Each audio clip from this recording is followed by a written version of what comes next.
बेटा जो क्वेश्चन थे होमवर्क के वैसे डिफिकल्ट नहीं है। ओए गाइस शांत। बेटा एक का शायद से मैं सॉल्व करके दिया था आप लोगों को, मैं फटाफट बचे हुए सॉल्व कर रहा हूं, ठीक है ना। आप देखते जाओ, जिसका आंसर सही है बढ़िया, जिसका नहीं है वो देखो क्या हुआ है।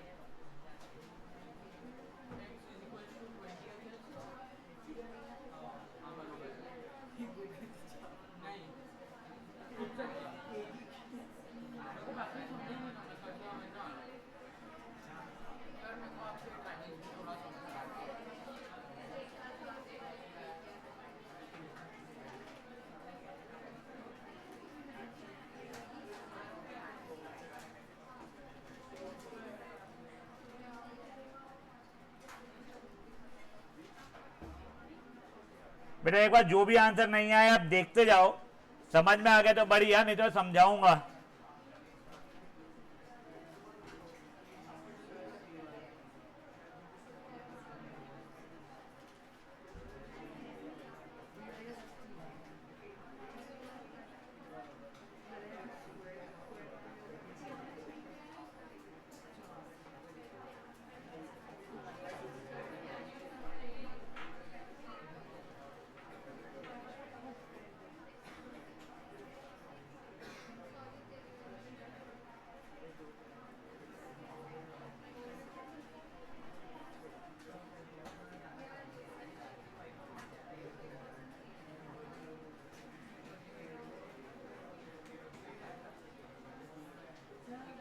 गाइस देखो यहां तक के देखो प्लीज, मैं कॉल पे हूं, ठीक है, कुछ बोलूंगा नहीं।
गाइस एक मिनट, शांत शांत। ओए wait wait wait wait wait, हो सकता है कोई गलत एक्शन हो जाए क्या।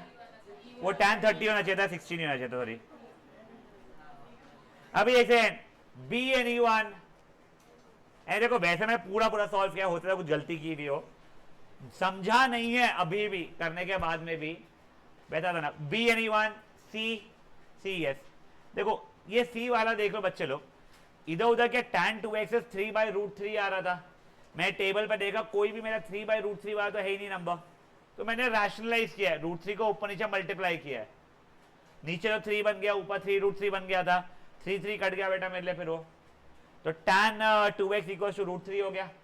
क्या होता है tan 60 पर होता है, काम खत्म। एक बार एक बार पूरे देख ले, मैं समय दूंगा। D N E one E कौन सा ई, देख 3 tan square x minus 1 equal to 0 था, 1 उधर गया, 3 से आया, tan स्क्वायर इक्वल टू 1/3 हो गया, स्क्वायर रूट लिया तो tan x इक्वल टू 1/√3 हो चुका है। ठीक है, कब tan x 1/√3 था, tan 30 पे था, मैंने पहले गलती से 60 लिख दिया था उसको।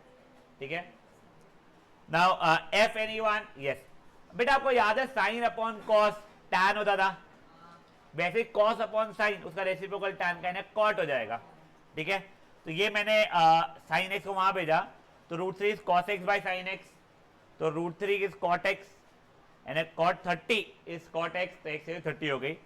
जी वाला भी देख लो एक बार, जी रही G N E one, yes G N E one जी, यस ये 1 है, कब tan 1 होता, tan 45 पर था, तो 3x प्लस 30 इक्वल टू 45, तो x वैल्यू 5 डिग्री आ गई उससे, समझाए बेटा। ये h वाला देख लो, h वाला अच्छा है, साइन 30 दिया गया है, साइन 30 की वैल्यू होती है 1/2, मेरे को साइन में चाहिए नहीं था, कॉस में चाहिए था सर मेरे को, कब कॉस की वैल्यू 1/2 होती है, 60 डिग्री पे होती है। गुड इनफ, किसी को कोई इशू इन बातों में बच्चों वाली, यहां तक ठीक है अली बेटा। जी वाला ये 1 है ना, tan 45 है, तो 45 इक्वल 3x प्लस 30,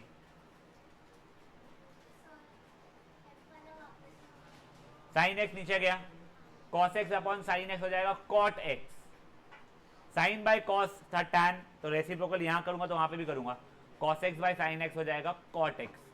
ठीक है, शांत बेटा प्लीज,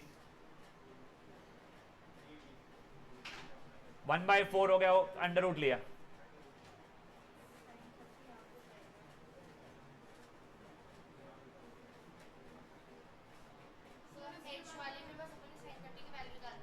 यस और फिर उसको कॉस में कन्वर्ट कर लिया। हाँ बच्चे, इसके बाद में अपन लोग खेलते हैं एनसीईआरटी के एक क्वेश्चन बचा है तुम्हारा, वो करेंगे और फिर एप्लीकेशन ट्रिग्नोमेट्री स्टार्ट करेगा। हाँ दिलीशा, हाँ इधर 1/√3 sine x by cos x करके tan x भी कर सकती, सेम रहेगा। थर्ड एक्सरसाइज बेटा बाद में करने वाले अपन एपी चैप्टर के बाद में। हाँ वैसे लिख सकते हैं, बट तू मेरे को कैसे बता, फिर बोलूंगा सर 1/2 था फिर वैसे हुआ है, वैसे ना तेरे को पुरानी बुक में जो मेरे पास बुक है उसकी जो थर्ड एक्सरसाइज है उसमें एक एक्सरसाइज थी जिससे तू ओरली बता पाती थी, पर तेरे को वो कट गई है इसलिए उसका नहीं बता पा रहा हूँ। हाँ निष्ठा बोल बेटा, एक जन निष्ठा, लक्ष्य था बेटा, बात है नहीं। हाँ फिर सारा क्या हो गया, फिर वो कर रहा है, मेरे को तेरी आवाज आ रही लाउडली, शांत रवि। निष्ठा थोड़ा लाउडली बोलना बेटा, तेरी आवाज कम आ रही थी। एफ वाला बेटा देख, मैंने साइन एक्स को वहां भेजा, वो समझा रहे को √3 is cos x by sine x, अब cos x upon sine x value cot x हो जाती है, देख क्यों होती है वो भी समझ ले बेटा।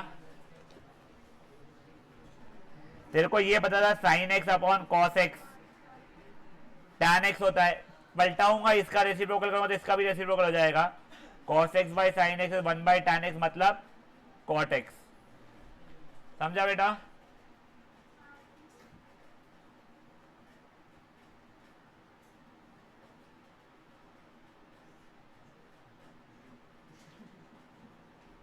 क्या लिखा था उसमें, 1 ना, आप लिख सकते हो तो प्रॉब्लम नहीं, बढ़े आगे।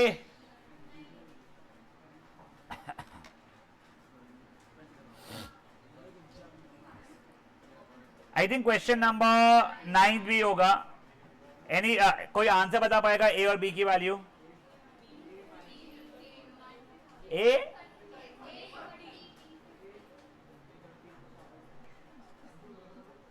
हाँ बहुत बढ़िया बेटा।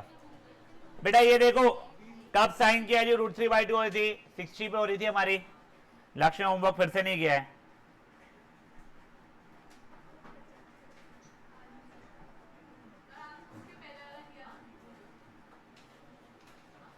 ये समझे आता क्या हुआ कनाई का?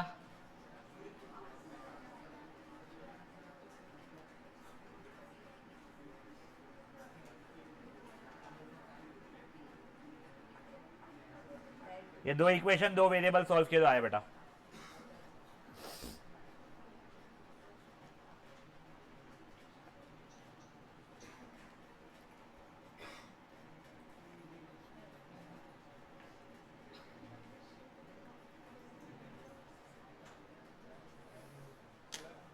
एक समझ में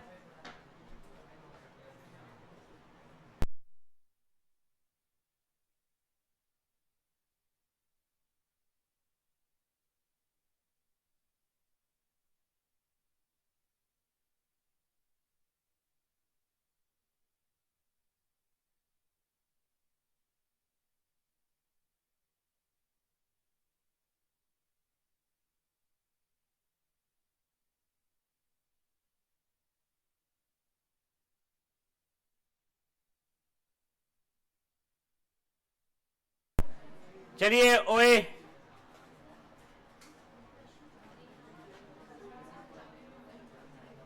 गाइस शांत। यस कौन सा ये वाला बेटा? क्वेश्चन ये पैटर्न ऑफ क्वेश्चन इंपॉर्टेंट है। देखो sine a plus two B के लिए √3/2 दी गई है। कब साइन √3/2 हो रहा था? देख टेबल में ढूंढ शांत।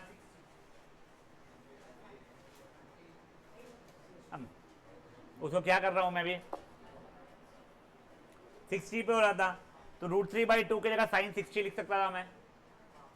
तो sine a plus two B को जो साइन 60 हो गया, मतलब a प्लस टू बी के लिए 60 डिग्री हो गई मेरे लिए। ये एक इक्वेशन बन गई बेटा। फिर cos a प्लस 4b 0 दिया गया है। कब a प्लस अरे कब cos 0 होता था? देख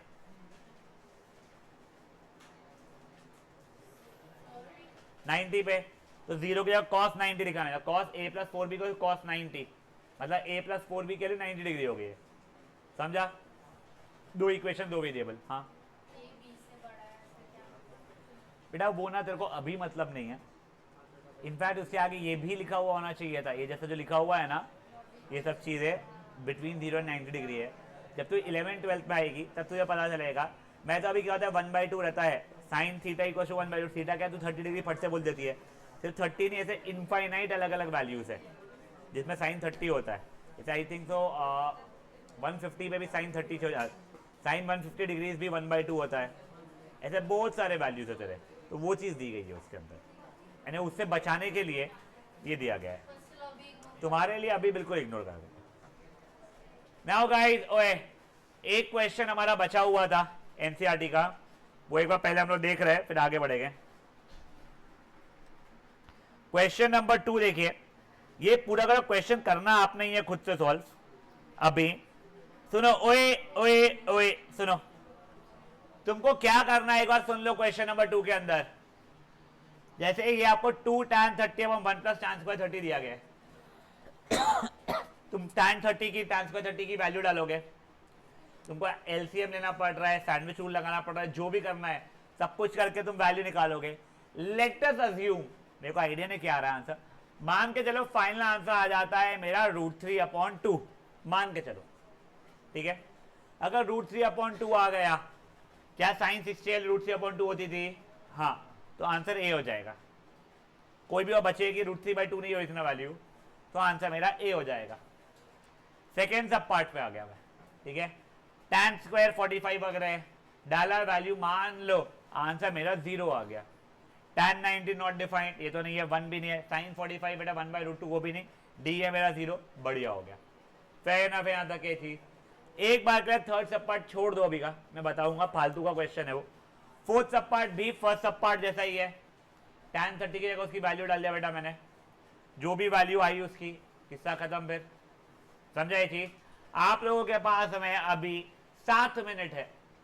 मुझसे डिस्कस नहीं करोगे, मुझसे अंदर पूछोगे नहीं, आप लोग ये फर्स्ट सेकेंड और फोर्थ सब पार्ट करोगे। You have time till 47 second है।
बेटा अगर ऑप्शन नहीं है यहाँ पे नन ऑफ द अबव तो वो नहीं होना चाहिए, क्वेश्चन सही है।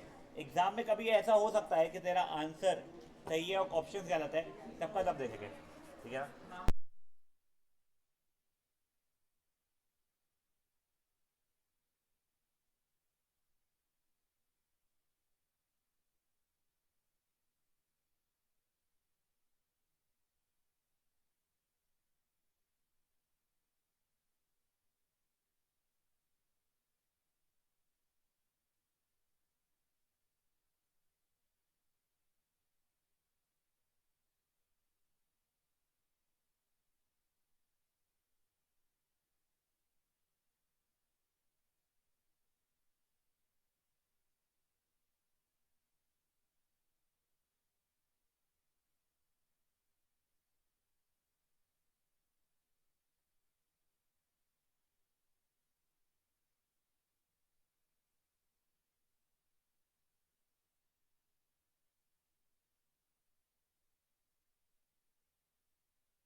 Guys last 1 minute.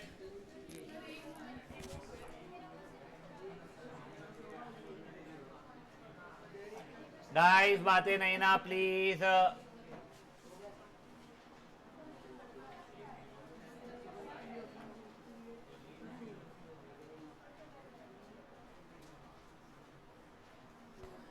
Guys first वाले का आंसर क्या आ रहा है?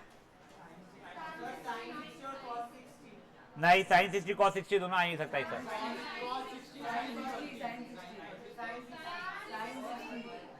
आंसर √3/2 आ रहा है क्या? ये देखो ओए, ये ब्लू में 2 इंटू 1/√3 अपन 1 प्लस 1/√3 का स्क्वायर, 2/√3 1 प्लस 1/3 2/√3 वो 4/3 हो गया। सैंडविच रूल लगाया बेटा मैंने, 2 इंटू 3/√3 इंटू 4 काटा पीटी किया है, तो ब्लू का आखिरी का देखो 3/2√3 हो गया। There was nothing like 3/2√3। अब इसके आगे बेटा मैंने रैशनलाइजेशन किया, √3 ऊपर नीचे मल्टीप्लाई किया, 3√3/2 इंटू 3, ये और ये कट गया, आंसर √3/2 आ गया है। तो आंसर साइन 60 हो गया उससे। एक बार के रुक जाओ, करने का मौका मिलेगा। हाँ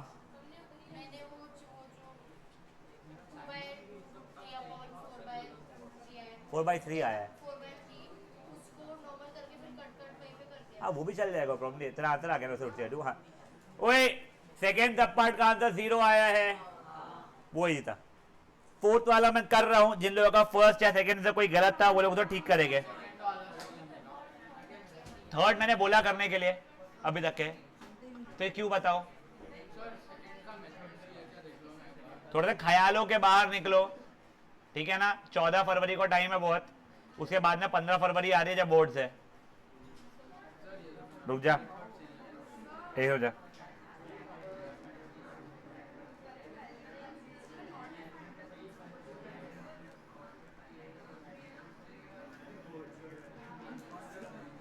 आरफ एक बार सब मेथड देख ले तब तक क्या किया है उसने।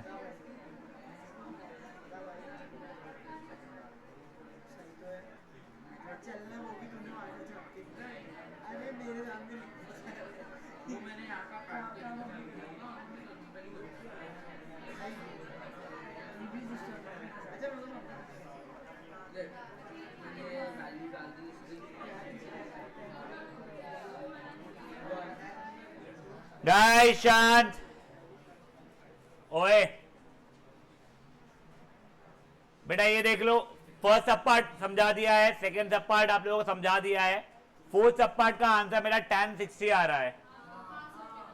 वही वैल्यूज डालोगे, सिंप्लीफाई करोगे, आंसर लाओगे। अब देखो back in my first years of teaching हम इसको इतना इंपॉर्टेंट मानते नहीं थे, बट अब तुम्हारे इसमें एमसीक्यू स्टार्ट हो गए। एग्जैक्ट ये डेटा नहीं, बट ये कंसेप्ट का क्वेश्चन आ सकता है, तरीका समझ में आ गया है। ठीक है गाइस, 49 हुआ, 51 तक के टाइम दे रहा हूं, जो भी डिफरेंट था फटाफट ठीक करो उसको।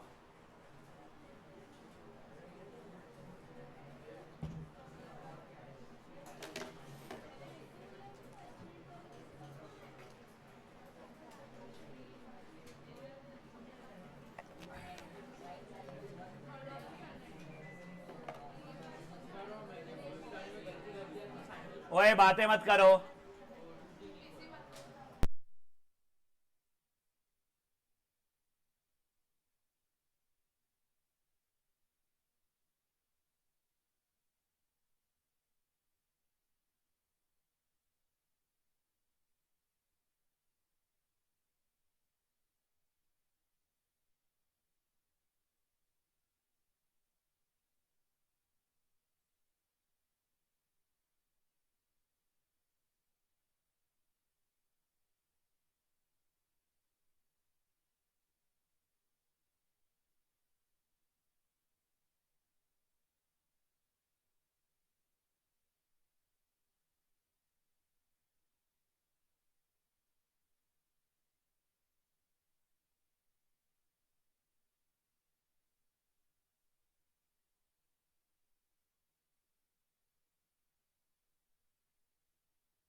Guys, anyone still solving? Anyone? बेटा अब देखो ये थर्ड सब पार्ट ना बेकार सब पार्ट है, वेरी फ्रैंकली। अगर एक क्वेश्चन को एमसीक्यू में ऑप्शन से करना पड़ रहा है तो बेकार क्वेश्चन बन जाता है। ये वैसा क्वेश्चन है, आपको यहाँ पे क्या है ना, एक एक वैल्यू डाल डाल के देखना पड़ेगा कब एलएचएस और आरएचएस इक्वल हो रहे हैं। हाँ ठीक है, आप 11th में आओगे तो फिर ये ऑप्शन वाइज नहीं बचेगा कि तब तुम लोगों को साइन 2a का मतलब 2 साइन a कॉस a होता है, एक आइडेंटिटी जो तुमको अभी नहीं है, तब तुम लोग सीखोगे। इनफैक्ट फर्स्ट सब पार्ट और जो फोर्थ सब पार्ट है, दोज आर ऑल्सो आइडेंटिटीज। वो आप लोग 11th के अगर आप कोर मैथ्स लेते हो तब सीखते हो, अप्लाइड में तो आपको ट्रिग्नोमेट्री है ही नहीं रखी, तो छोड़ो अभी वो तक स्ट्रेस मत लो। पहले मैंने इसको बी ऑप्शन से ट्राई कर रहा हूं मैंने एलएचएस में डाला ए की जगह 30, तो sine 2 into 30 is sine 60 which is √3/2। फिर बेटा मैंने आरएचएस में डाला 2 into sine 30 which is 2 into 1/2 which is equal to 1। क्या ये दोनों इक्वल आए क्या? नहीं, तो ये तो भगवान की कसम नहीं है। सी सब पार्ट में डाला बेटा मैंने एलएचएस, देखो sine 2 into 45 sine 90 is 1। RHS में डाला 2 साइन 45 2 इंटू 1/√2, 2/√2 जो भी 1 के बराबर तो नहीं है पक्का से ये, तो ये भी नहीं है। मैंने डी सब पार्ट में डाला sine 2 into 60 which is sine 120। Sine 120 की वैल्यू निकालनी आती है क्या? नहीं, तो आपके लिए ऑप्शन भी सही नहीं है। वैसे साइन 120 की वैल्यू √3/2 होती है, आप लोग अगेन 11th में सीखोगे, बट अभी उसे बहुत मत करो अपने आपको, यहाँ तक ठीक है। फिर मैंने ए सब पार्ट पर ट्राई किया। हाँ बेटा वो मुझे भी पता है, जो तुमने एकदम से ओ माई गॉड वाली, यानी पता नहीं तुमने जो दुनिया का सबसे बड़ा इशू चल रहा था जो तुमने सॉल्व करके दिया है, बिल्कुल यानी मैं सोच रहा हूं आज से मैं नेशनल हॉलिडे डिक्लेयर कर दूं रोज, और तो लाइफ में टेंशन नहीं बचा, जो गरीबी थी सब चली गई, सीरिया के जो लोग मर रहे थे सब ठीक हो गया, ट्रम्प बाबा ने बोला टैरिफ 0, पुतिन भैया बोले यूक्रेन जिंदाबाद, मोदी जी बोले मुस्लिम जिंदाबाद, सब लाइफ शॉर्ट हो गई बेटा, कर ले अभी अपने चोपली। ये हो गया साइन जीरो बेटा, ठीक है, जिसकी वैल्यू जीरो होती है। इसका आरएचएस देखा मैंने, 2 into sine zero, 2 into zero which is again zero. हाँ आंसर ये हो गया। मैं जान मुझे BCD से स्टार्ट किया था, just I just wanted to show करते कैसे। फेयर एनफ बेटा, ये क्वेश्चन ना पूछना नहीं चाहिए, ये बहुत ही बेकार क्वेश्चन है। ये क्वेश्चन को उन लोगों ने ना एक बार असर्शन रीजन में डाल के कुछ तो भी इसमें डाला था, इन्हें स्कूल ने भी नहीं, ये जो रैंडम बुक्स बनाते हैं ओसवाल का हो गया या फिर किसी का हो गया, उसमें था बेटा ये, ठीक है। तो उसके अंदर क्या था, sine 2a equal to 2 sine a when a is equal to 0, और रीजन में कुछ तो भी था, असर्शन भी सही था, रीजन भी सही था उस क्वेश्चन में, बट वो बी आंसर था उसका। ये समझा है आप लोगों को फालतू की बातें, फेयर एनफ। अब देखो ओए ओए, ये करना नहीं है, इसमें कुछ ना ये नहीं था। अब प्लीज क्वेश्चन नंबर 4 पे आ जाओ। पहले ये ए वाला सुन लो तुम लोग, sine a plus B does not mean sine a plus sine b। आप 11 में से आइडेंटिटी सीखोगे, it mean sine a cos b plus cos a sine b। Right now you do not have to worry what will it be equal to. आपको सिर्फ ये याद रखना है, sine a plus B does not mean sine a plus sine b, ठीक है। वैसे ही साइन a माइनस बी का मतलब वो नहीं होगा, कोई भी इसका ये नहीं होगा ना, साइन ए बी का मतलब sine a into sine B होगा, डिस्ट्रीब्यूटिव प्रॉपर्टी जैसा इसमें नहीं लगता है, फेयर एनफ। अब एक बार के लिए ना आप लोगों का जो टेबल था वो आप लोग अपना टेबल खोल लो।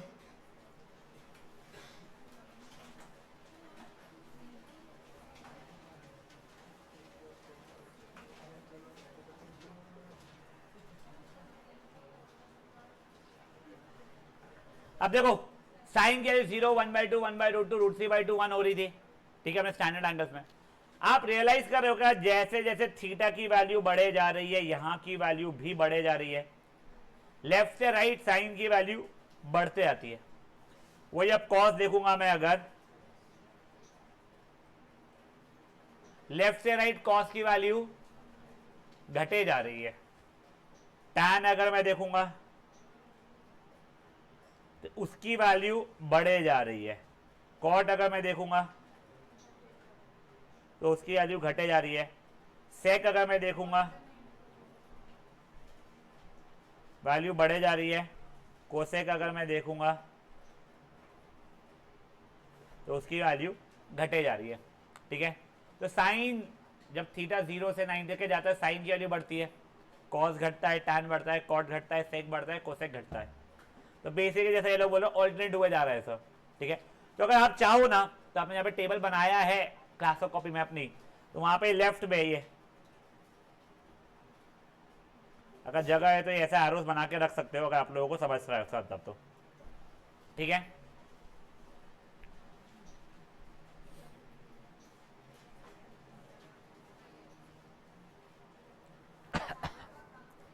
बस वो बता रहा हूं मैं कि ये इंक्रीज हो रहे हैं, ये डिक्रीज हो रहे हैं, वैसा वाला।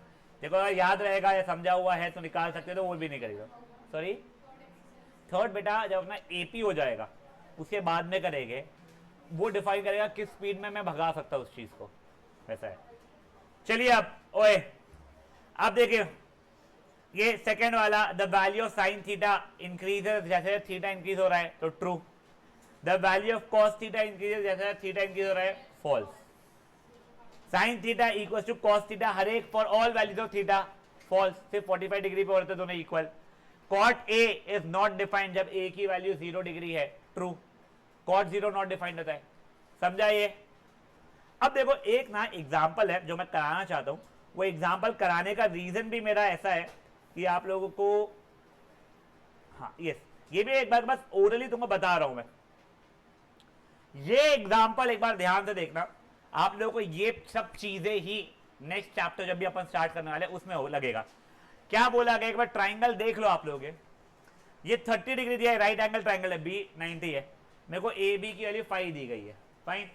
मेरे को बस सिर्फ और सिर्फ मान लो उसने ए सी की वैल्यू मांगा होता कि ए सी की वैल्यू निकालो, ठीक है। तो इसको कैसे किया था नित्यानंद बच्चे, 30 के रिस्पेक्ट में ये कौन सा है, ये AC क्या है, कौन सा ट्रिग्नोमेट्रिक फंक्शन है जिसमें अपोजिट और हाइपोटेनस आता है? एक तो साइन है, दूसरा कोसेक भी है सर। आपकी जो इच्छा हो वो लगा लो, कौन सा लगाओ? तो मैंने साइन 30 का फॉर्मूला बोला is equal to opposite by hypotenuse. ओहो, साइन 30 मतलब 1/2 होता है। ए बी 5 है, ए सी की वैल्यू पता नहीं है, तो सर ए सी हो गया मेरा 10।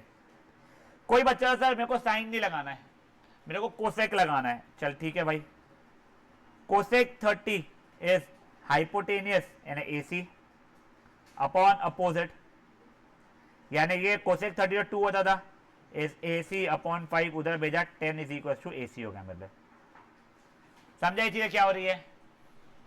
कोई इशू किसी को इन चीजों में? पक्का? वैसे ही सेम इस पे अगर मुझे बीसी भी निकालना है। अब देखो बच्चे कई क्या बोलते हैं, सर अगर में ए बी है, ए सी है, बीसी निकालना है, पाइथागोरस थ्योरम लगा लो। बिल्कुल सही बोल रहे लोग, बट देखो प्रॉब्लम क्या है, Pythagoras theorem is not an issue. गलती से मान लो मैंने कैलकुलेशन करते समय हाइपोटेनस की वैल्यू कुछ गलती कर दी है, तो मेरा बीसी की वैल्यू पक्का गलत हो जाएगा। कुछ भी कैलकुलेशन गलती किया, मेरा अगर एसी गलत है, पाइथागोरस के कारण बीसी भी पक्का गलत हो जाएगा। तो इसलिए मैं क्या बोलता हूँ, एक काम करो, वापस से ट्रिग्नोमेट्रिक फंक्शन लगा लो यहाँ पे। इसके रिस्पेक्ट में ये है मेरा एडजेसेंट, ये तो मैं अज्यूम कर रहा हूँ शायद से गलत निकाला होगा मैंने, इसलिए अब अपोजिट। तो एडजेसेंट अपोजिट किसमें आता था? टैन में आता था। तो मैंने बोला tan 30 is opposite by adjacent, मतलब 1/√3 इज अपोजिट बाय एडजेसेंट। तो BC इज 5√3 सेंटीमीटर। हाँ, पाइथागोरस से भी करोगे यही आएगा अगर आपका कैलकुलेशन सही था उसका AC का। समझा ये बातें क्या हुई है? करना नहीं है। हाँ सॉरी, हाँ देख तेरे को बस बेटा AB दिया है और एंगल C दिया है। मान ले मैं तेरे को AC की लेंथ मांग रहा हूं, एंगल C के रिस्पेक्ट में AB मेरे लिए अपोजिट वर्क कर रहा है और AC तो हाइपोटेनियस था ही। कौन सा ट्रिग्नोमेट्रिक फंक्शन है जिसमें अपोजिट और हाइपोटेनस दोनों काम में आते हैं?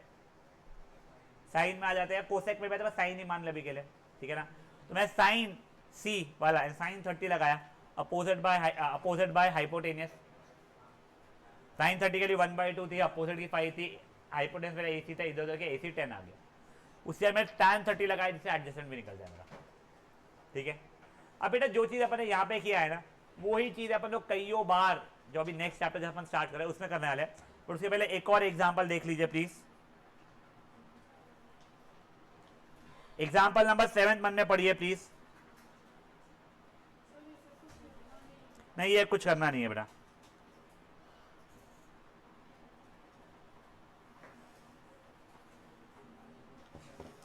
बच्चा लोग प्लीज शांत।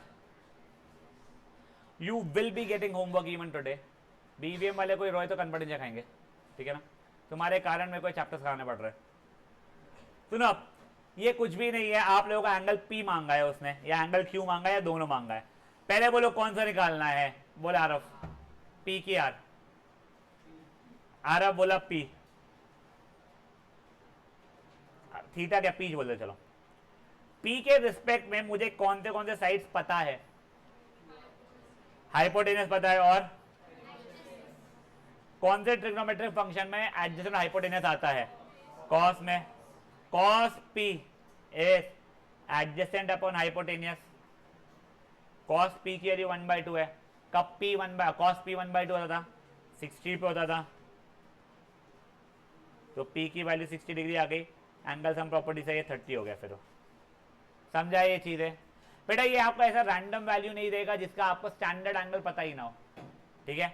ये चीज अगर करना ही है उसे, तो इन फ्यूचर आप लोगों को एक साइन फंक्शन, कॉस फंक्शन करके एक पेपर रहता है जिसके अंदर हर एक वैल्यूज नियरली आप निकाल सकते हो। साइन 22.8 डिग्री की क्या वैल्यू आप टेबल में देखोगे, कुछ तरीका है देखने का, उससे आपका आंसर निकल जाएगा। हाँ तू कर दिए साश्वी, ओके ये समझाए। We haven't completed the chapter, no, but right now we are pausing the chapter. We will be coming back to this chapter again after we are through with AP. बेटा आप लोगों को ट्रिग्नोमेट्रिक आइडेंटिटीज जो करना है उस से मैं एक नज़ारा दे रहा हूँ आप लोगों को कि हम लोगों को क्या क्या चीज़ें करनी है उसके अंदर। There is lot of questions. Question number 3 देखिए, उसके अंदर देयर आर अप्रोक्सीमेटली 60-62 क्वेश्चन कुछ है, ठीक है। ये पूरे क्वेश्चन अपने को करने पड़ते हैं, इसमें से एटलीस्ट 45 मैं कराता हूं, बचे हुए आप लोग खुद करते हो। है बहुत सिंपल, अगर ऐसे हम लोग स्लोली सही तरीके से करें और एक एक क्वेश्चन में दिमाग लगाए और शेयर करें थॉट्स अपने, वरना मैं कर रहा हूं आप छाप रहे हो, आप लोगों को बैठ के रटना पड़ जाएगा फिर ये 62 के 62 क्वेश्चन, और एग्जाम में 63वां क्वेश्चन ही आएगा।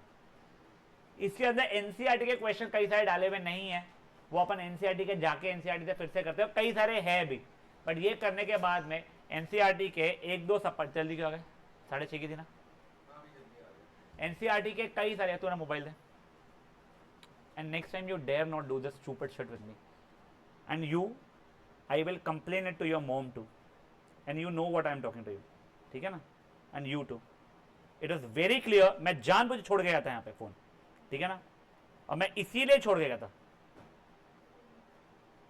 And that was the first thing I did after coming over here to check.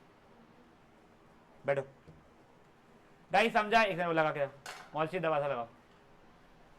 तो गाइस अभी we are starting with what, application of trigonometry, first में जो बैठना है, सेकंड में बैठना है, बाहर निकलो, वहां बैठो। अब गाइस प्लीज सुनिए बेटा, एप्लीकेशन ऑफ ट्रिग्नोमेट्री, अगर आप लोगों की बेसिक इंग्लिश, बेटा इंग्लिश मतलब वो कौसर हुसैन मैम और पारसे मैम वाली इंग्लिश की बात नहीं कर रहा हूं जो भारी भारी रहती है, बेसिक इतवारी इंग्लिश, वंशिका भैया गुड, अपनी बेसिक इंग्लिश अगर अच्छी है, समझ में आता है क्या बोल रहा है, तो आपको बहुत इजीली जम जाएगा। बट अगर मान लो इंग्लिश का बहुत ज्यादा प्रॉब्लम है, तो बेटा chapter can be a little tricky for you, ठीक है ना। और यहाँ पे जितने बैठे हो ना, तुम्हारी बेसिक इंग्लिश नहीं, तुम्हारी इंग्लिश ही बहुत अच्छी है बेटा। बेसिक इंग्लिश मतलब वो जाता है जहां पे आप लोगों को बेसिक स्टेटमेंट फॉर्मेशन का मतलब ही समझ में नहीं आया क्या बोल रहा है। हाँ, एक दो क्वेश्चन में हम लोग घूमेंगे, बट ओवरऑल हम लोग नहीं घूमने वाले इसके अंदर। अब ध्यान दीजिए, होने क्या वाला है चैप्टर के अंदर से बताता हूं मैं आप लोगों को।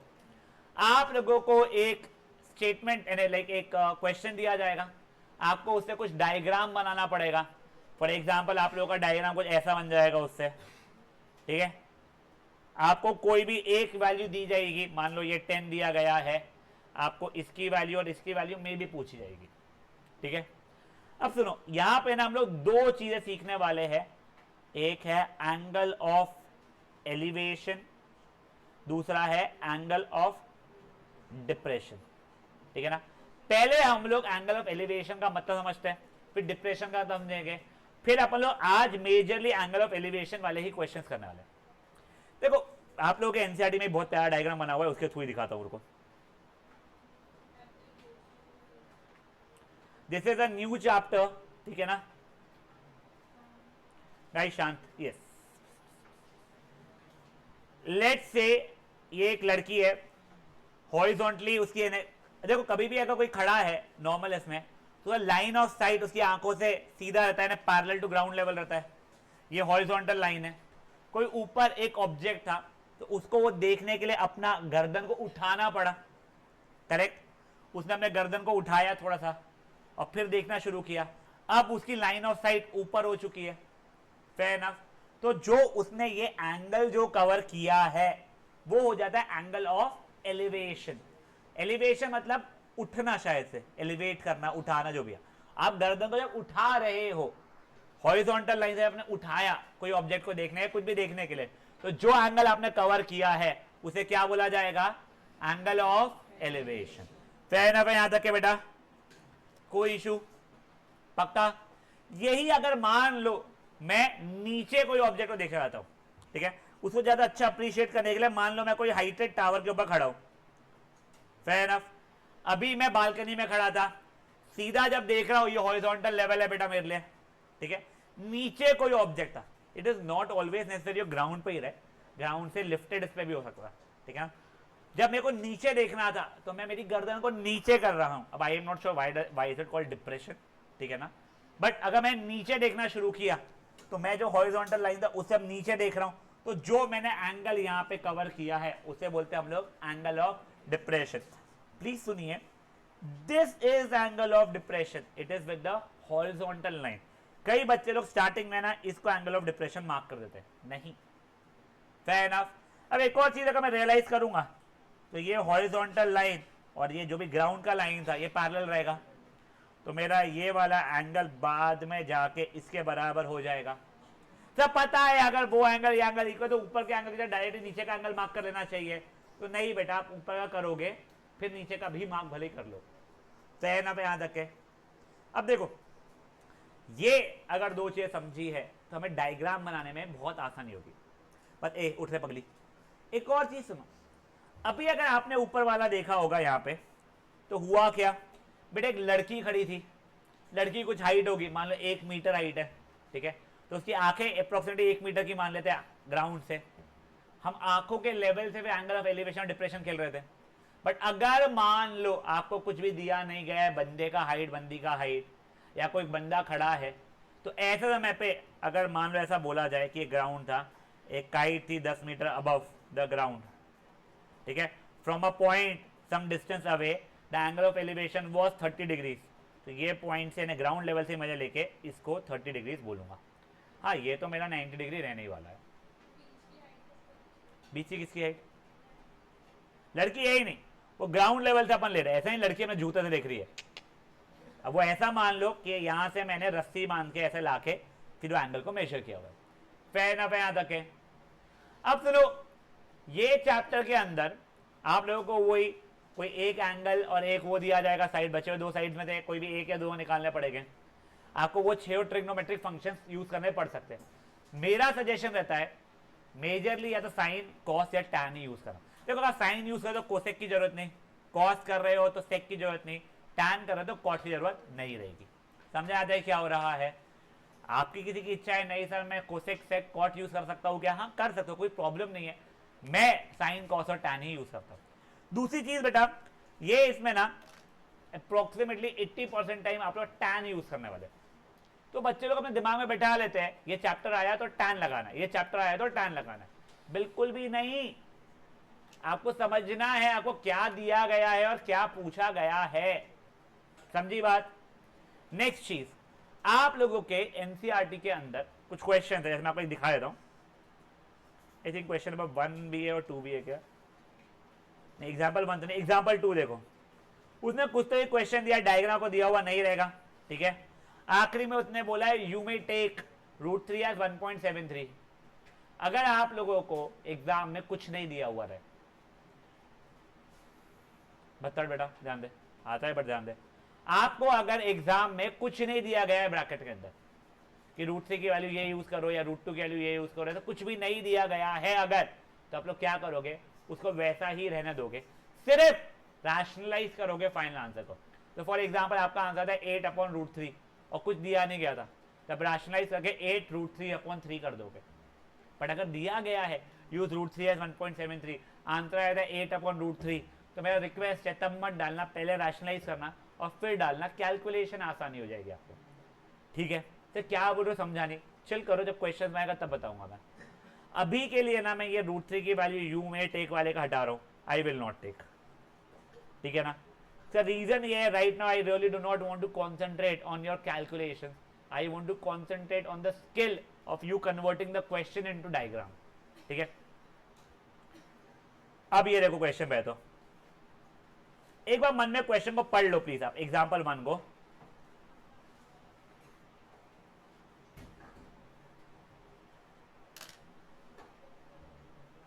बात है नहीं बच्चा लोग।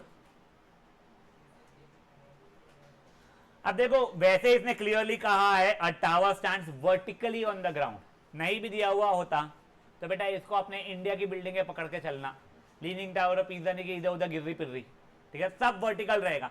लोग भी आपके वर्टिकल रहने वाले हैं, बागा वागा कोई नहीं यहाँ पे आड़ा चढ़ा, ये चीजें प्लीज ध्यान रखना, ठीक है। क्या दिया गया है? अ tower stands vertically on a ground, ठीक है। अभी के लिए वो जो पेज नंबर 190 है जहां पे मेरे इसमें लिखा हुआ है, ये इस लाइन को मैंने ग्राउंड लेवल मान के रखा है। From a point on the ground 15 metre away from the foot of the tower, तो मैं मान लेता हूं टावर ये है। From a point on the ground, मैं लेफ्ट साइड पे लू राइट साइड पे लू कोई फर्क नहीं पड़ता है, 15 metre away from the foot, ये फुट ऑफ द टावर हो गया है, ठीक है। The angle of elevation of top is found to be 60 degrees, ये बेटा मेरा 60 डिग्री है, ये 90 था। Find the height of the tower. Diagram simple था। अब देखो क्या हो जाता ना बेटा इसके अंदर, कई स्कूलें बोलती है लिख लो, कई स्कूलें बोलती है चला लेंगे बोर्ड्स वाले भी। बेटा देखो बोर्ड्स के इसमें ना अपन रिस्क नहीं लेना चाहिए कभी, इसलिए फटाफट फटाफट सीधा लिख लेना, लिख देना ये चीज का ए बी टावर है, ठीक है, एंगल बी मेरा 90 है, गिवन विवन कुछ नहीं लिखना पड़ता है, एंगल सी मेरा 60 डिग्री है, खत्म, ये लिख लेना। अपन आगे भी लिख लेंगे ऐसी चीजें। क्या बेटा? कुछ भी नहीं, बीसी 15 सेंटीमीटर वो नहीं, कौन सी चीज क्या है आपको बताना था। अब अपने को क्या निकालना, हाइट और टावर निकालना था। मुझे तरीशी बच्चे, मुझे बता, मैंने कौन सा, मैं तरीशी से पूछ रहा हूं, मैंने ए बी सी ट्राइंगल के अंदर बेटा कौन सा ट्रिग्नोमेट्रिक फंक्शन लगाना चाहिए with respect to C, sine cos tan cot sec cosec. उसने टैन कैसे निकाला, अब सुनो, उसने बोला सर ए बी मतलब अपोजिट चाहिए, बी सी मतलब एडजेसेंट, मेरे को पता है, तो सर मैं फट से टैन लगा लेता हूं। तो देखो tan C is opposite by adjacent, tan 60 is equal, अब देखो वैसे ट्राइंगल मेंशन करना चाहिए, यहाँ पे एक ही ट्राइंगल जैसे मैं रोया नहीं उस चीज ले, टैन 60 इज, मैं हमेशा ना इनको वेरिएबल दे देता हूं, I do not let it be in A B, आप एक्स वाई डालना, आपको फायदा होगा। आपसे 2 साल बड़ी एक लड़की है हीर मदान, ठीक है, अभी मेरे 12th में पढ़ रही है मेरे साथ में, मैंने ये एग्जैक्ट वर्ड हुआ था, मेरा रिक्वेस्ट है प्लीज जो ये है उनको एक्स वाई ले लेना, ए बी बी सी वगैरह मत छोड़ना। उसने तो बोली नहीं सर मैं तो अब ए बी ही लूंगी, ना प्लीज मत कर, नहीं सर, ठीक है मरी वो।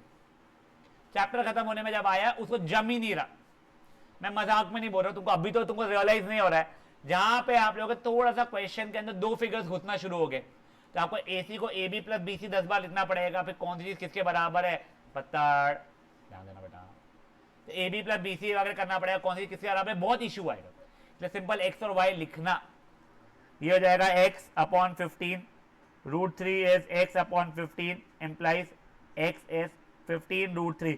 याद से आगे यूनिट, क्या यूनिट था इसका भी, मीटर था, यहाँ पे जब तो ये मीटर है, तो basically height of the tower कितनी हो गई है मेरी 15 √3 मीटर। उसने उतना ही पूछा था, अगर मेरे से वो ये पूछता बताओ अगर मैं एक रस्सी बांध के रखा हूं एसी तो उसकी लेंथ कितनी है, तो वो भी निकाल लेता, अभी नहीं मांगा है ना, इसे नहीं निकाल रहा हूं। कई बार बच्चे पूछते हैं सर गलती से निकाल दिया तो, कोई प्रॉब्लम नहीं है, आपने गलत भी अगर निकाल दिया हो ना तो वैसे भी वो टीचर पढ़ती नहीं, फट से काट देती है। देखो तुम्हारे स्कूल की टीचर है approximately if I am not wrong her batch में 200 बच्चे रहते हैं, 3 मैथ्स की टीचर होती होगी, पकड़े चलते हैं अपन लोग, ठीक है 2 ही है, चलो ठीक है, 100 पेपर उसको चेक करना है सिर्फ 10th स्टैंडर्ड के, ऐसे वो एटलीस्ट 9th भी पढ़ाते होंगे, तो बेटा उनको 200 पेपर्स चेक करना है, उनका इतना टाइम नहीं होता तुम्हारी एक्स्ट्रा की बातें देखने का, बट स्टिल स्कूल की टीचर देख लेती है, वहां पे बहुत प्यार से कमेंट भी डालती है, डोंट डू दिस, गलत भी लिखा हुआ एक्स्ट्रा का भी लिखा है तो उसमें भी करेक्शन कर देती है, अच्छी बात है। बेटा बोर्ड्स में उनका समय ही नहीं होता है, इंटरेस्ट तो और भी नहीं होता है। इस बार तो चलो ठीक है उन्होंने आउटसोर्स किया चेकिंग, तो उनके पास तो स्किल्स भी नहीं थे, ठीक है, नहीं तो इसके पहले स्किल्स तो रहते थे, इस बार के उन लोगों ने लिटरली ऐसा लग रहा था कि किसी तीसरी के बच्चे को पेपर चेक करने के लिए दिए है, यहाँ से एक वर्ड भी अलग है तो फट से गलत कर देना। नियरली जिस बच्चे ने रिवैल्यूएशन का डाला था मैथ्स का, सबके 2-2 3-3 मार्क बढ़ गए हमारे साथ, लिटरली नॉट किडिंग। और कुछ तो भी इसमें फाइनल आंसर सही है, एक जगह पे उसने कोई और तरीके से कर लिया, यानी उसने 8+3 की जगह एग्जाम्पल दे रहा हूं 3+8 लिख दिया, वहां से कट दिया सॉन्ग, पता नहीं क्यों, क्या होश में बैठ के कर रहे थे पता नहीं, वो लोग क्या चल रहा था इस साल पता नहीं, आउटसोर्स हो गए क्या हो गए, जो भी ये छोड़ो वो कोई बात नहीं। तो मैं तुमको बस ये बोल रहा था तुम एक्स्ट्रा कर दो, प्रॉब्लम नहीं रहता है, प्रॉब्लम से बात है आपका समय नहीं होता है बेटा बोर्ड्स के अंदर, पेपर कितना भी सिंपल हो आपकी पहले इच्छा यही होती है एक बार पेपर खत्म हो जाए फिर मैं चेक करूंगा, ये एक अलग क्वेश्चन जो नहीं आया है उसको सॉल्व करूंगा। बेटा इट इज ऑलवेज बेटर 1.25 घंटे में पेपर खत्म हो जाए, गलती एग्जाम्पल दे रहा हूं, हो जाए और फिर आप 1.25-2 घंटे टाइम पास करो, ठीक है ना, रादर कि आप एक्स्ट्रा का चीजें लिखे जा रहे हो 1.25-2 घंटे लगा दिए, फिर आखिरी 45 मिनट्स में आप देख रहे हो कि भाई कुछ जल्दी तो नहीं, कुछ छूटा तो नहीं। बेटा मेरा paper I think 1 hour 40 minutes में खत्म हो चुका था बोर्ड्स का, बट मेरा पेपर बहुत आसान था, मेरे साल का पेपर मैथ्स का पेपर इतना आसान आया था, 2009 का मैथ्स का पेपर कभी ढूंढना, तुमको कई क्वेश्चन समझेगा नहीं, तुम्हारे पोर्शन से कट गए, जो तुम्हारे पोर्शन के थे सब एनसीईआरटी का था, कुछ भी एनसीईआरटी के बाहर नहीं था, एक क्वेश्चन एनसीईआरटी के बाहर नहीं था, कुछ भी नहीं था आरटी का, सिर्फ एनसीईआरटी आया था मेरे पेपर में, मेरे को आज भी याद है।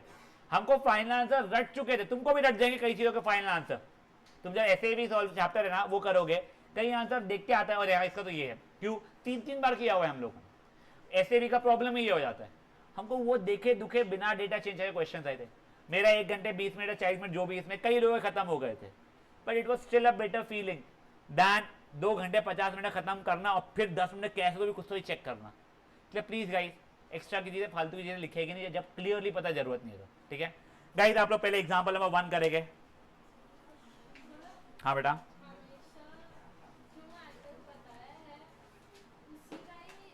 तू चाहे तो एंगल सम प्रॉपर्टी से एंगल ए निकाल के 30 डिग्री करके भी कर सकती थी, बट क्यों करना मेरा क्वेश्चन है।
गाइस प्लीज बातें मत करो, प्लीज डायग्राम खुद से बनाने की कोशिश करना है।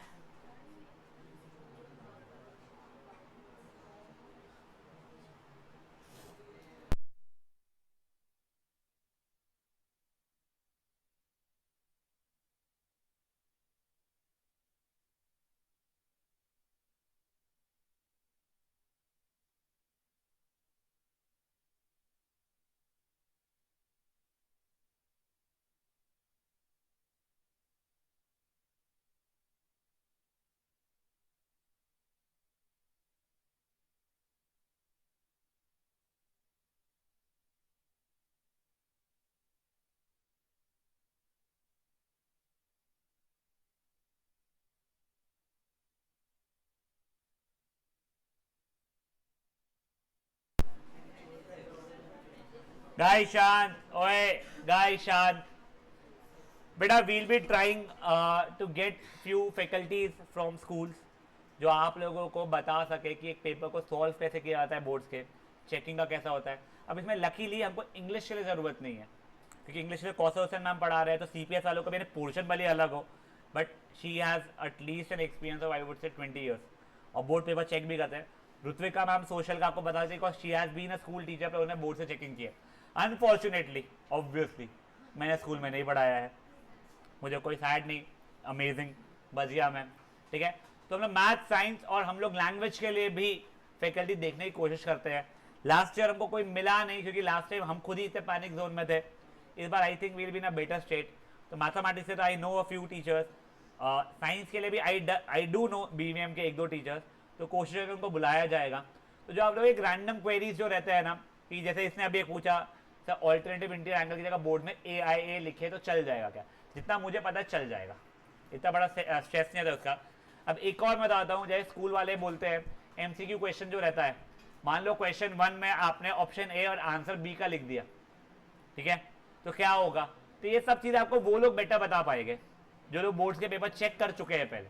ठीक है, जिन नहीं बेटा, बेटा मेरे को मॉर्निंग वेकिंग एन इशू के, रात को इशू हो रहा है। गाइस जैसे एग्जाम्पल 1 हो जाए, बेटा एग्जाम्पल 1 सबका हो गया है क्या?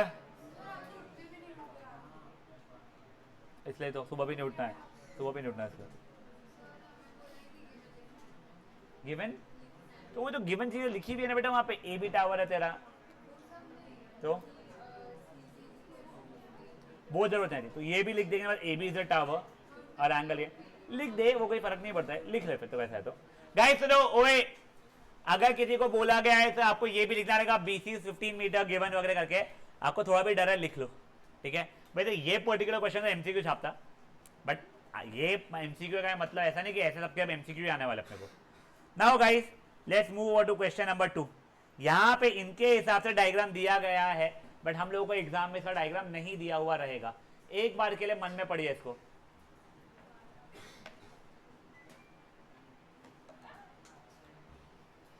मेरे को गरम हो रहा है, पढ़ो फटाफट है गाइस, शांत प्लीज। डायग्राम खुद से बनाना पड़ेगा और मेरा सजेशन ये है एक बार रफ में आप तो डायग्राम बना लो। हाँ एक और चीज बेटा, ये डायग्राम कोई जरूरी नहीं है आपको पेंसिल से ही स्केल से ही बहुत ही वो करना है, आप पेन से फ्री हैंड से बना सकते हो, बट ऑब्वियसली इतना गंदा मत बनाना कि हाईलाइट हो जाए कि बहुत ही गंदा डायग्राम बनाए। प्लस अगर ये चैप्टर में कोई क्वेश्चन आता है आपने डायग्राम ही गलत बनाया तो आगे चेक ही नहीं होता है, बिकॉज इट इज इम्पॉसिबल गलत डायग्राम के साथ में कुछ भी सही हो पाना। आपने डायग्राम अगर सही बनाया है तो उसका 1 मार्क वैसे भी मिल जाता है आपको, एंड अगर 4 मार्क का 5वां क्वेश्चन है अगर डायग्राम सही बनाए तो हो जाता है। केस स्टडी बेस्ड अगर क्वेश्चन है तो उसमें पहला क्वेश्चन रहता है कि गिवन इन्फॉर्मेशन से आप डायग्राम बनाइए, वो 1 मार्क का वैसे ही देते हैं वो लोग, ठीक है। डायग्राम यहाँ पे गिवन नहीं है, ठीक है ना, आपको ऐसा अज्यूम करना, मैं वही बोल रहा हूँ, आपको एग्जाम में नहीं दिया हुआ रहेगा।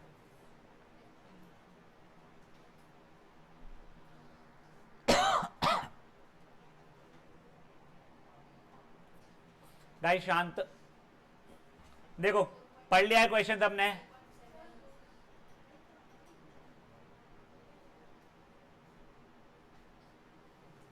अब देखो बेटा एक पोल है 5 मीटर लंबा, ठीक है, मैंने ग्राउंड माना, उस पे ये पोल मान लिया, ये 5 मीटर का था। शी नीड्स टू रीच, जो इलेक्ट्रिशियन है 1.3 metre below the top of the pole. ये मान लो ये मेरा ए बी पोल था, मुझे है यहाँ पे पहुँचना है, ये 1.3 मीटर दिया गया है, हाँ ठीक है, उसके कारण ये 3.7 हो रहा है, बहुत बढ़िया, ठीक है। वॉट लेंथ ऑफ लैडर उसने यूज करना चाहिए सो दैट जब ये यहाँ पे पहुंचना है, अब मुझे तो मुझे ए पे पहुंचना है, बी पे पहुंचना है कि सी पे पहुंचना है, तो मैं मेरा लैडर सी से निकालूंगा सच दैट लैडर का एंगल 60 डिग्री हो जाए with the horizontal. Horizontal vertical समझता है, हॉरिजॉन्टल मतलब ये, वर्टिकल मतलब ये। अब 60 डिग्री विद हॉरिजॉन्टल मतलब ये 60 डिग्री हो चुका है, ये अभी के लिए डी मान लिया मैंने, ठीक है। तो मैंने लिख दिया A B is the pole, C point of defect, ठीक है ना, मेरा A C equals to 1.3 metre implies B C equals to 3.7 metres, यहाँ तक है, ठीक है। मेरे को length if I am not, नहीं क्या, एंड हाउ फार भी बोला है उसने, फिर लेंथ ऑफ लैडर तो पता करना ही है, और ये भी बोला है कितनी दूर, यानी डी को कितना दूर रखूंगा from foot of the tower, ठीक है। तो अब पहले बताओ मुझे, लेट्स से मुझे सीडी की लेंथ निकालनी है पद्मावार, मुझे अगर सीडी निकालना है बच्चे, तो मैंने कौन सा ट्रिग्नोमेट्रिक फंक्शन यूज करना चाहिए?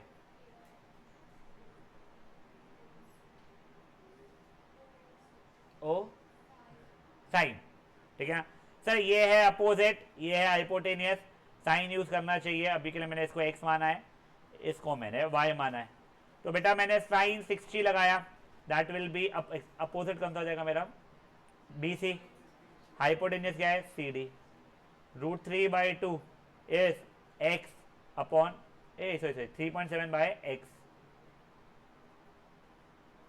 इंप्लाइज x की वैल्यू कितनी हो जाएगी बेटा मेरे लिए 3.7 इंटू 2 अपॉन √3 हो जाएगी, बचे 7.4 बाय √3। कोई इशू किसी को भी यहाँ पे? पक्का? अब जैसे ये हो गया है, you can not leave your answer with irrational denominator in this chapter, तो अब इसको रैशनलाइज किए 7.4 √3 अपॉन 3, वो कट नहीं रहा था तो इतना ही मीटर्स पर आकर मैंने छोड़ दिया, फेयर एनफ। अब देखो नेक्स्ट, अब मेरे को मे बी y की वैल्यू भी चाहिए है कोठारी, बेटा मेरे को इसके रिस्पेक्ट में ये कौन सा लेंथ है मेरा, adjacent opposite hypotenuse, angle D के रिस्पेक्ट में BC, प्लीज बोल मत बोलो, प्लीज मत बोलो, ठीक है, अपोजिट है, y वाला कौन सा लेंथ है, एडजेसेंट हाइपोटेनियस, परफेक्ट। अपोजिट और एडजेसेंट कौन से ट्रिग्नोमेट्रिक फंक्शन में आता था बेटा तेरे लिए सबके लिए? देख 3 फंक्शन है, तो तीनों का फॉर्मूला था साइन कॉस टैन, साइन का फॉर्मूला क्या था ओह O/H, तो एडजेसेंट अपोजिट नहीं रहा है, कॉस का क्या था A/H, O A दोनों नहीं रहा है, टैन का क्या था O अपॉन A, वो आ गया है। तो बेटा मैंने यहाँ पे अब tan 60 लगा दिया, अपोजिट बाय एडजेसेंट, tan 60 मतलब हो जाएगा √3 इज 3.7 बाय वाई, तो मेरे y की वैल्यू हो गई 3.7 बाय √3। रैशनलाइज किया बेटा इसको तो 3.7 √3 बाई 3 मीटर। खत्म। समझा चीज क्या हुई है? फेयर ना? अभी तक तो अपन सिंपलर क्वेश्चंस पे है। अब सिंपल क्वेश्चन में थोड़ी देर बाद जाएंगे। एक बार के लिए क्वेश्चन खुद से करेंगे बच्चा लोग।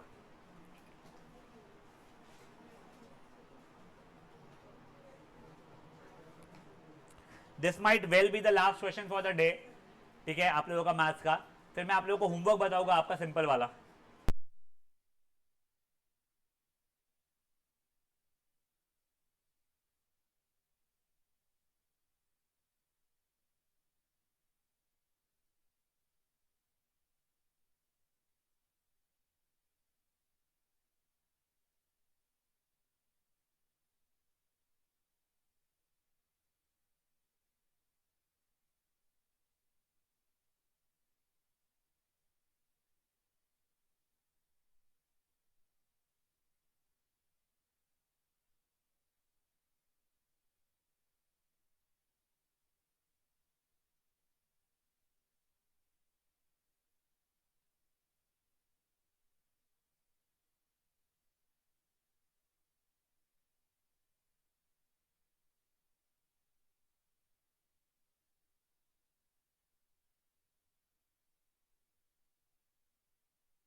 बच्चा लोग प्लीज बातें नहीं। तरीशी बेटा प्लीज बातें नहीं। हाँ हर्षद,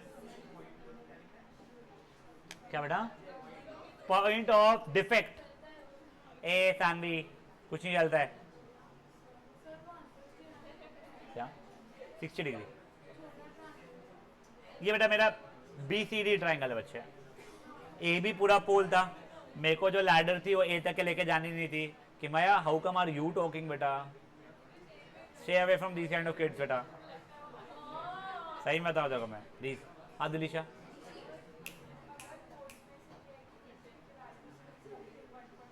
आपको डालनी पड़ेगी बट फाइनल डालना आपने। यहां मत डालना 7.4 बाई √3 में। रैशनलाइज किए अपन ने फिर डालना। ठीक है बिल्कुल गाइस। अगर आपको एग्जाम में दिया गया है यूज √3 एज 1.73, पहली बात तो वो इतने प्यार से नहीं बोलेगा यू मे यूज, मे वे नहीं, चुपचाप बोलेगा यूज √3 एज 1.73। ठीक है ना? तो उस समय आपको यूज करना पड़ेगा। आप नहीं करोगे तो एटलीस्ट आधा मार्क कटेगा आपका, एटलीस्ट। उसको फिर से बताऊं ये बेटा देख, मेरे को y की वैल्यू चाहिए थी पद्मावान एंड ग्रुप, पद्मावान क्या है, मूड एंड ग्रुप, निशान डिफेक्ट 4 बार आ चुका हूं बेटा। देख तेरे को y की वैल्यू चाहिए थी, तेरे को BC की वैल्यू पता थी, तो अपोजिट पता है, एडजेसेंट पूछा है, टैन लगा ले। क्या मैंने पहले ही वो बताया तुम लोगों को पिछले इसमें, पाइथागोरस मत लगाओ। तू पाइथागोरस उसमें लगाने की कोशिश करेगी, अभी तो नानी याद नहीं है कि तेरे को वो याद आ जाएगा बेटा। तो उसको भूल ही नहीं पा रही हो वैसे भी, इसलिए चुपचाप पाइथागोरस को याद मत करो, जलन होगी वहां पे। ठीक है ना?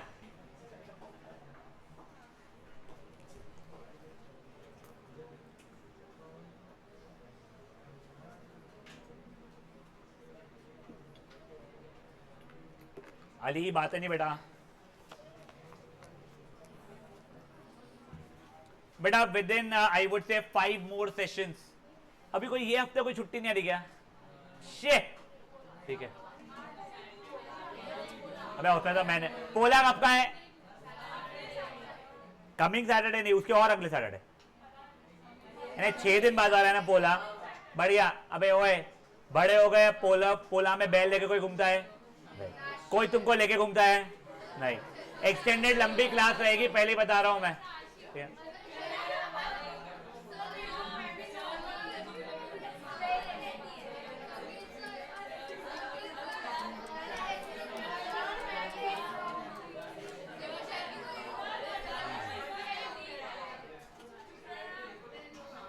बिल्लियों को लेके घूमने वाला नहीं था, उस दिन गायों को लेके घूमते हैं, बैलों को लेके घूमते हैं, बैलों को लेके घूमते बस। वो बिल्ली है पकड़ी।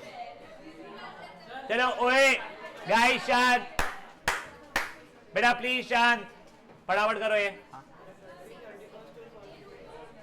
बहुत टाइम है उसका भी रोने के लिए। हाँ बहुत टाइम है उसका तो। हाँ अबे कौन सा डेट आ रहा है? 24 आ रहा है क्या?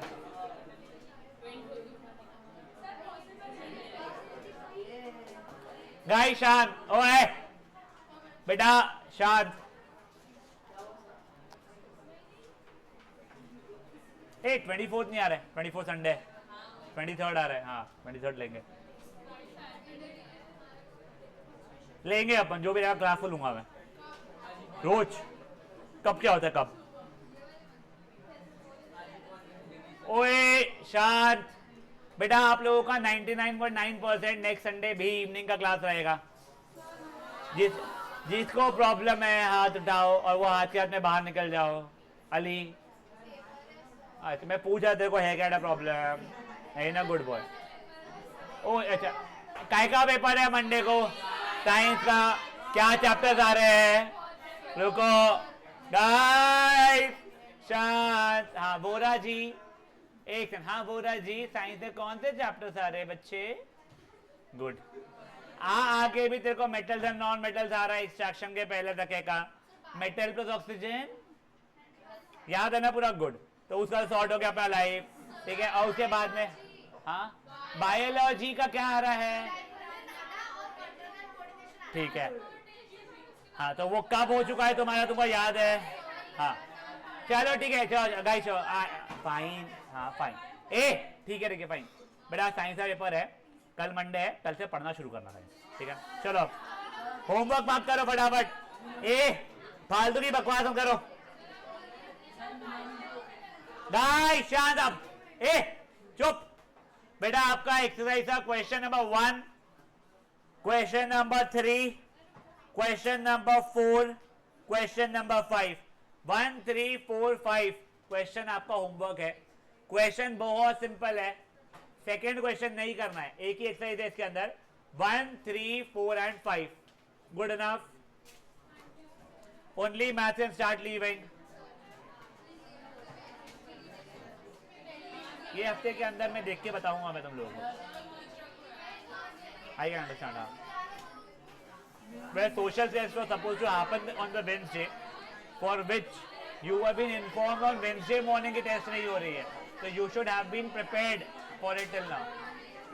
तेरा सोशल का पेपर वेंसडे का था, तो मेरा ये बोलना है कि you should have been prepared. क्या है? हाँ अच्छा वो साइंस से बैठा ली अभी। ओए शांत गाइस, ए चुप है पगली। और सुनो ओए, ये बचकानी हरकतें की ना किसी ने। गणेश चतुर्थी में मैंने फैशन शो में लिया है, डांस में लिया है, और रुको और क्या रहता है? हाँ क्रिकेट तो संडे को रहता है ना। हाँ ये फालतू के हाथ सिंगिंग नहीं होता हमारे यहाँ पे, कराओके होता है। मैंने लपड़े बजानी है अगर मेरे क्लास के बीच में प्रैक्टिस रही या परफॉर्मेंस रहा तुम्हारा, तो मैं पहले ही बता रहा हूँ। अरे यार वाले लोग, ठीक है ना, मैं लपड़े बजानी है तुम्हारे को भी और तुम्हारे आगे पीढ़ी को भी, या फिर तुम्हारे कोरियोग्राफर को भी। कौन है तुम्हारा कोरियोग्राफर? वो डैनिश सर है ना। लगाऊं फोन मैं, मतलब मेरे पास है डैनिश सर का नंबर है मेरे पास। लास्ट टाइम में मैंने 10th के बच्चे के लगाया था, उनको सिंपली ये बोला था सर या तो इसको निकालो या तो मैं निकालता हूं। सर ने हंसना शुरू कर दिए। मुझे हंस क्यों रहे हो? अरे सर उसने बोला था आपका फोन आ सकता है। पूछना सर से जाके, संकेत सर को पहचान दोगे। चलो अब ओए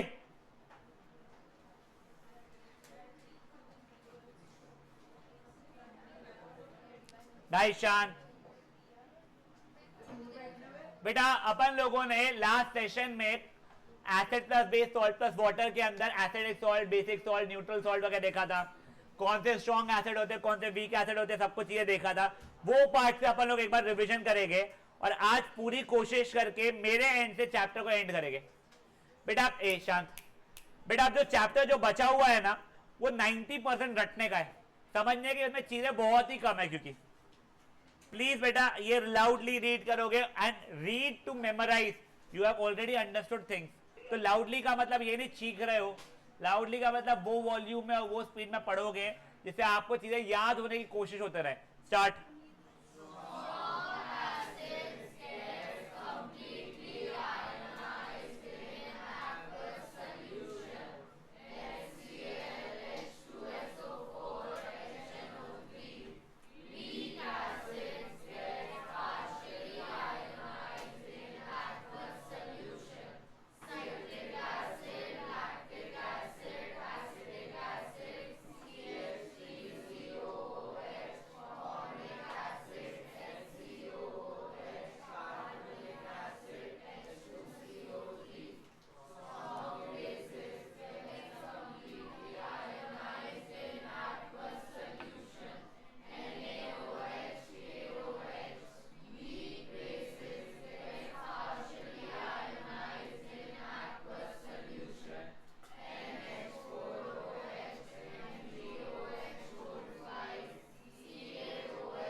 अब सुनो, ओए NH4OH को क्या बोलते पता है आप लोगों को?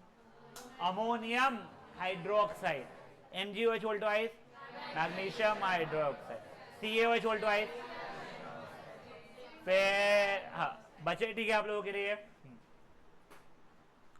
अब बेटा आप लोगों को कॉमन सॉल्ट का जस्ट मैंने बताया था। अदिति प्लीज बेटा, अब सुनो मैं आपको क्लियरली बता रहा हूं, अब इसके आगे ना 99% चीजें रटने की है, बेरली कुछ समझने का बचा है।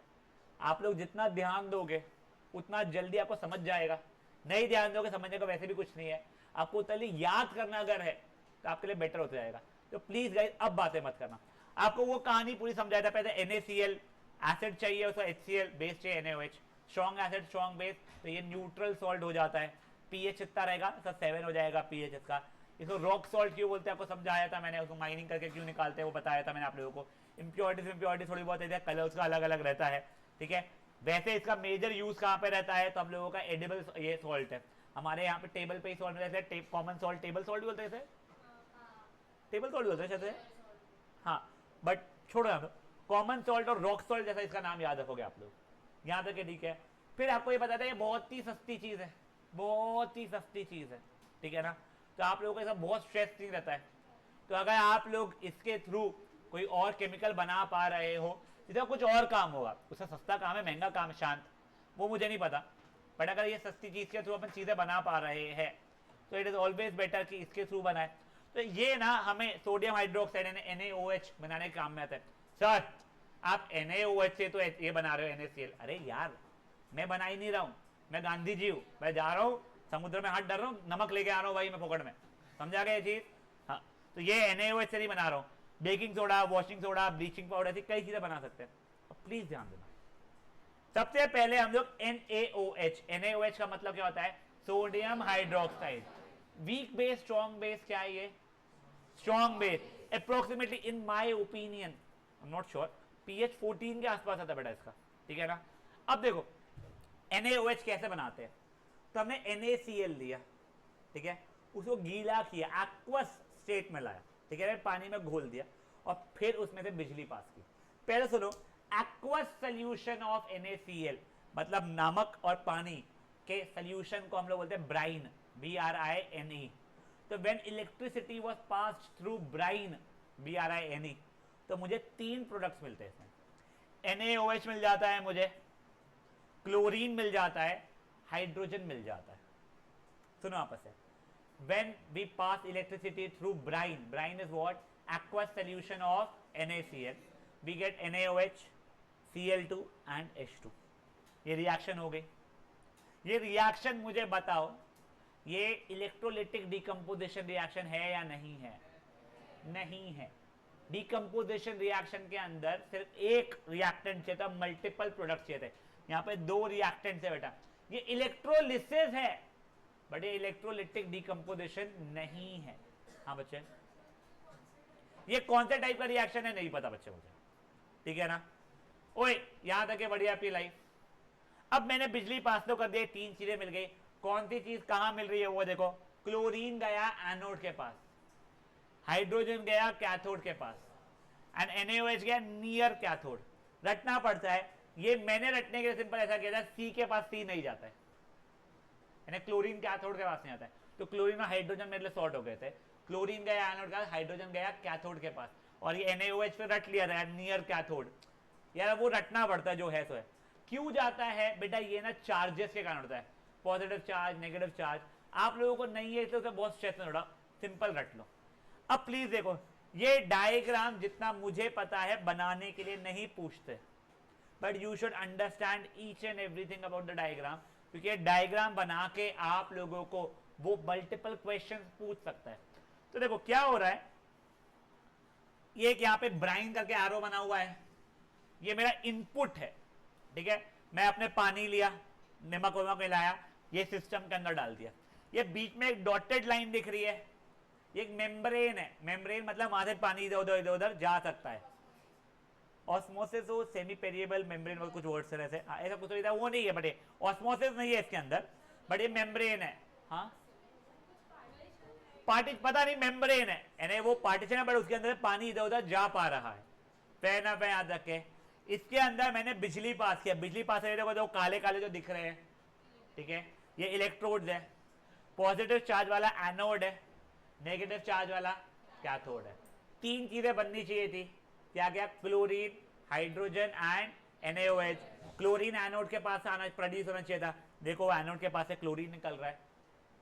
हाइड्रोजन कैथोड के पास में होना चाहिए था, देखो कैथोड के पास से हाइड्रोजन निकल जा रहा है, ठीक है। वो देखो गैसियस है स्टेट, तुम देख रहे हो कितना प्यार से ब्लू कलर तक के जो रिप्रेजेंट किया है उसने, वो सोल्यूशन है। ऊपर जो व्हाइट है वो एयर जैसा है, तो ये गैसेस, क्लोरीन का गैस, हाइड्रोजन गैस हमें निकल गया है। और NaOH नियर कैथोड था, तो कैथोड के पास से वो सोल्यूशन के फॉर्मेट में निकल जा रहा है मेरा। फेयर ना, यहां तक कोई इशू। अब देखो इसके अपने को अलग अलग यूज। हाँ बेटा, OH तो एनोड के पास है। OH कहाँ है भाई?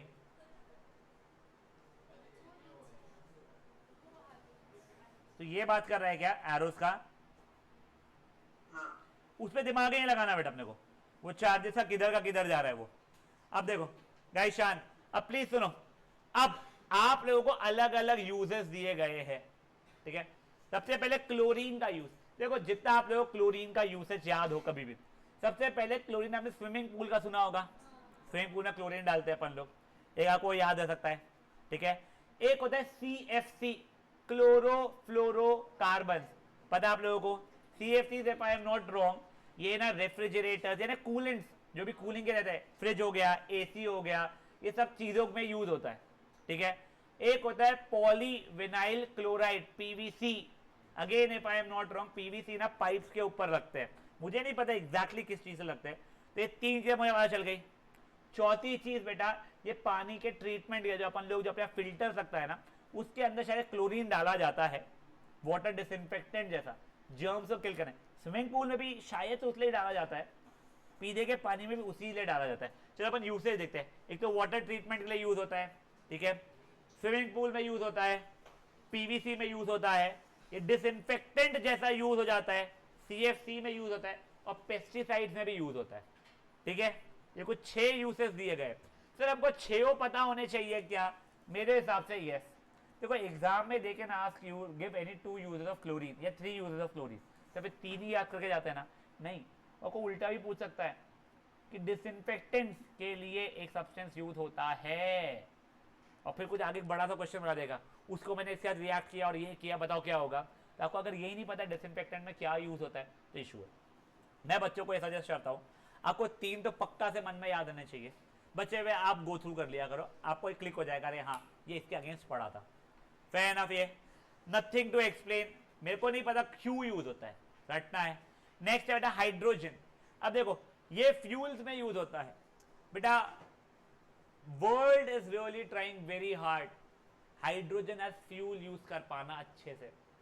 हम हाइड्रोजन के थ्रू एनर्जी एक्सट्रैक्ट ऐसे कर पाए कि वो एनर्जी एटॉमिक बॉम्ब ना बन जाए, एकदम से रैंडम एनर्जी रिलीज ना जाए, फटफट आ जाए। हम कंट्रोल्ड एनर्जी निकालने की बहुत कोशिश कर रहे हैं।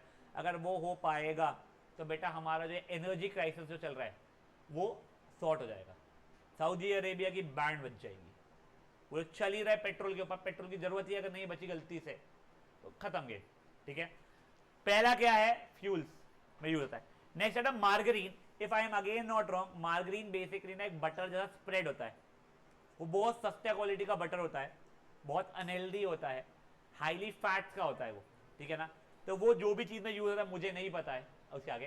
तो पहला हमने फ्यूल में यूज होता है, दूसरा मार्गरीन में यूज होता है, तीसरा अमोनिया फॉर फर्टिलाइजर। अमोनिया का फॉर्मूला याद है, NH3, तो उसके हाइड्रोजन के लिए ये हाइड्रोजन लगता है।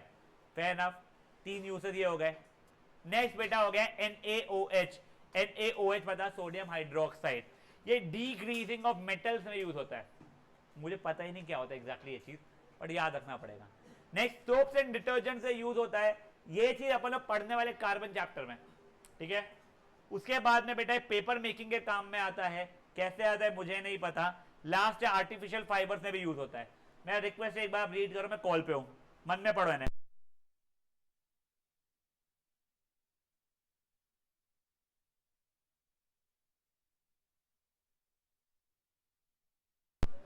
हाँ बेटा, नहीं guys good till here, simple बात है ये, रटने की बात है। अब सुनो, ये जो प्रोसेस हुआ जिसमें मैंने एक्वस सोल्यूशन ऑफ NaCl से ब्राइन बोल रहा था, उसमें से इलेक्ट्रिसिटी पास की, मैंने क्लोरीन प्रोड्यूस किया, हाइड्रोजन प्रोड्यूस किया, NaOH प्रोड्यूस किया, ये पूरे प्रोसेस को बोला जाता है क्लोर एल्कली प्रोसेस, क्योंकि इस प्रोसेस में क्लोर मतलब क्लोरीन निकलता है, alkali water soluble base NaOH वो निकलता है। हाइड्रोजन को इज्जत नहीं दी इन्होंने नाम में, कोई बात नहीं। क्या नाम है प्रोसेस का? क्लोर एल्कली प्रोसेस। तो एक कॉमन क्वेश्चन जो है, what is chlor-alkali process and why is it called so? So what is chlor-alkali process? When electricity is passed through brine, या फिर aqueous solution of NaCl, that is brine, you get chlorine, hydrogen and NaOH. Since in the product we get chlorine, bracket में chlor लिख देना, and an alkali called NaOH, hence the process is named as chlor-alkali process.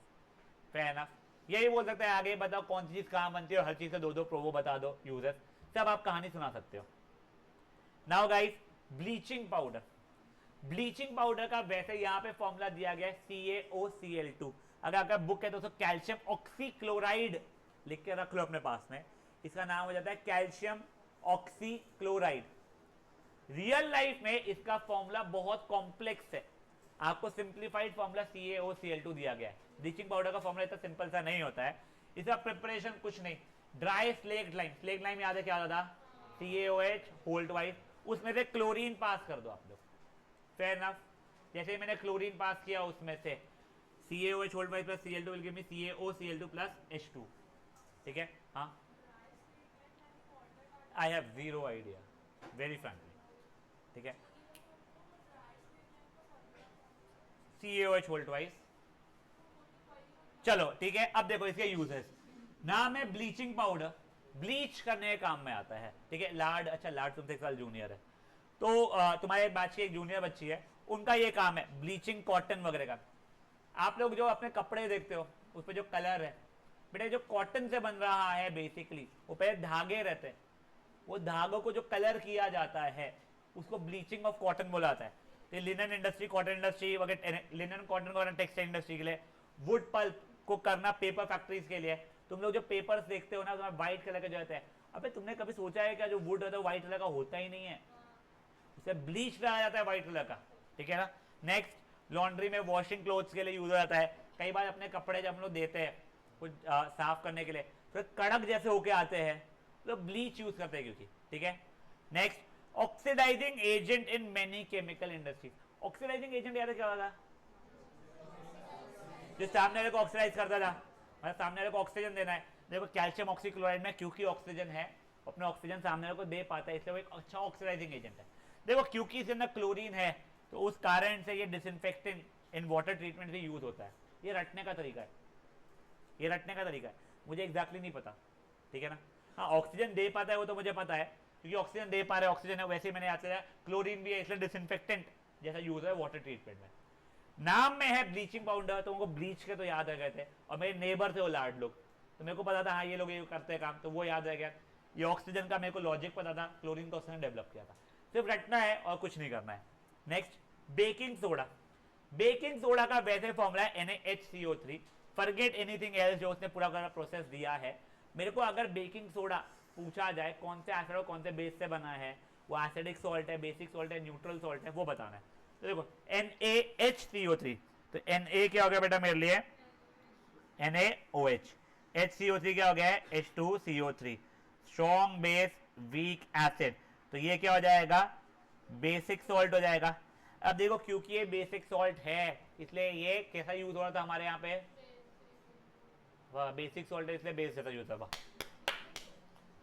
And acid जैसा याद है आप लोगों को, baking soda use कर लो, बेकिंग सोडा यूज कर लो, वो इस कारण से हो रहा था यूज।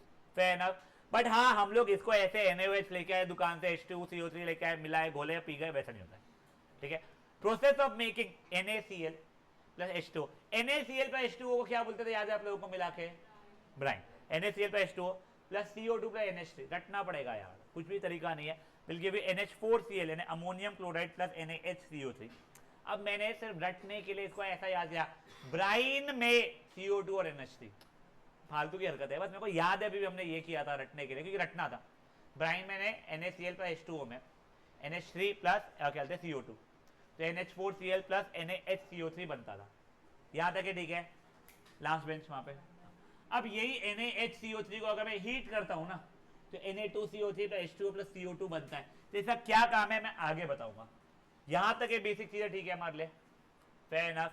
अब देखो, अगर मैं बेकिंग सोडा लिया हुआ है, उसका प्रिपरेशन फॉर बेकिंग पाउडर कैसे यूज होता है। बेकिंग सोडा में अगर मैं कोई भी एडिबल एसिड, अब एडिबल एसिड जो है मेरे को सब फॉर्मूला नहीं पता कौन सा एसिड यूज करो, मैं नींबू यूज कर सकता था, और भी क्या क्या होता है एडिबल एसिड, मैंगो, टोमेटो, ठीक है, वो ऑक्सैलिक एसिड के लिए सिट्रिक एसिड, हाँ बहुत सारे हो गए, मैं थक गया उसमें। कोई भी मैं अगर एडिबल एसिड से मिक्स करूंगा, हर एसिड के अंदर H प्लस रहने वाला है, वो मिक्स होके बनाएगा मेरा, देखो, मेटल कार्बोनेट या metal by carbonate plus acid will give me salt water plus carbon dioxide. याद है आप लोगों को, ये वो वाली रिएक्शन है मेरे लिए। तो ये सॉल्ट कोई तो ही बनाएगा सोडियम का, कौन सा है, अबे वो कौन सा एसिड यूज किया उसके ऊपर डिपेंड करेगा। सोडियम का salt carbon dioxide plus water use बनाएगा।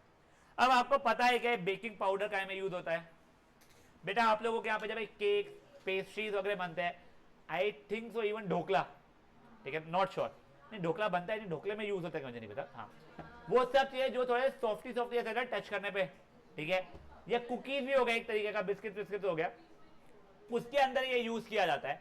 वो क्यों यूज किया जाता है सुनो, जब ये एसिड के साथ मिलता है तो कार्बन डाइऑक्साइड रिलीज करता है बेटा। ये जो कार्बन डाइऑक्साइड गैस रहती है वो जब बाहर निकलना शुरू करती है तो जो आप लोगों का बेकिंग जो चल रहा था उसके अंदर छोटे छोटे होल्स क्रिएट करती है, पास होने के लिए हमें गैप्स बनाते रहती है। वो गैप्स होने के कारण आप उस चीज को स्क्वीज थोड़ा सॉफ्ट बन जाता है। अगर आप वो यूज नहीं करोगे तो if I am not wrong test में डिफरेंस नहीं आएगा, टेक्सचर में बहुत हार्ड हो जाएगा बेटा, ठीक है। ये चीज स्पॉन्ज जो होता है कि स्पॉन्ज में होल्स होते हैं, एयर ट्रैप्ड रहता है, इसलिए आप उसको दबा पाते हो, ठीक है। वही आयरन के अंदर आप लोगों के होल्स नहीं है, एयर ट्रैप नहीं, क्या सिंपली स्क्वीज कर पाओ। तो वो एग्जैक्टली वही दिया गया, पकोड़े में भी यूज होता है शायद से, ठीक है ना, पता नहीं, होता है बहुत जगह यूज होता है। तो देखो प्रिपरेशन फॉर देखो बेकिंग सोडा से बेकिंग पाउडर का प्रिपरेशन बता रहा हूं यहाँ पे। नेक्स्ट अब बेकिंग सोडा का यूज बता रहा हूं मैं, वो जो पहले यूज कर चुके हम लोग, एंट एसिड जैसा यूज हो जाता है। Last soda acid fire extinguisher में यूज होता है। सर ये क्या है, इसने नाम में सबको दे दिया आप लोगों को। सोडा मतलब बेकिंग सोडा, एक एसिड रहता है, वो फायर एक्सटिंग्विशर में यूज हो जाता है।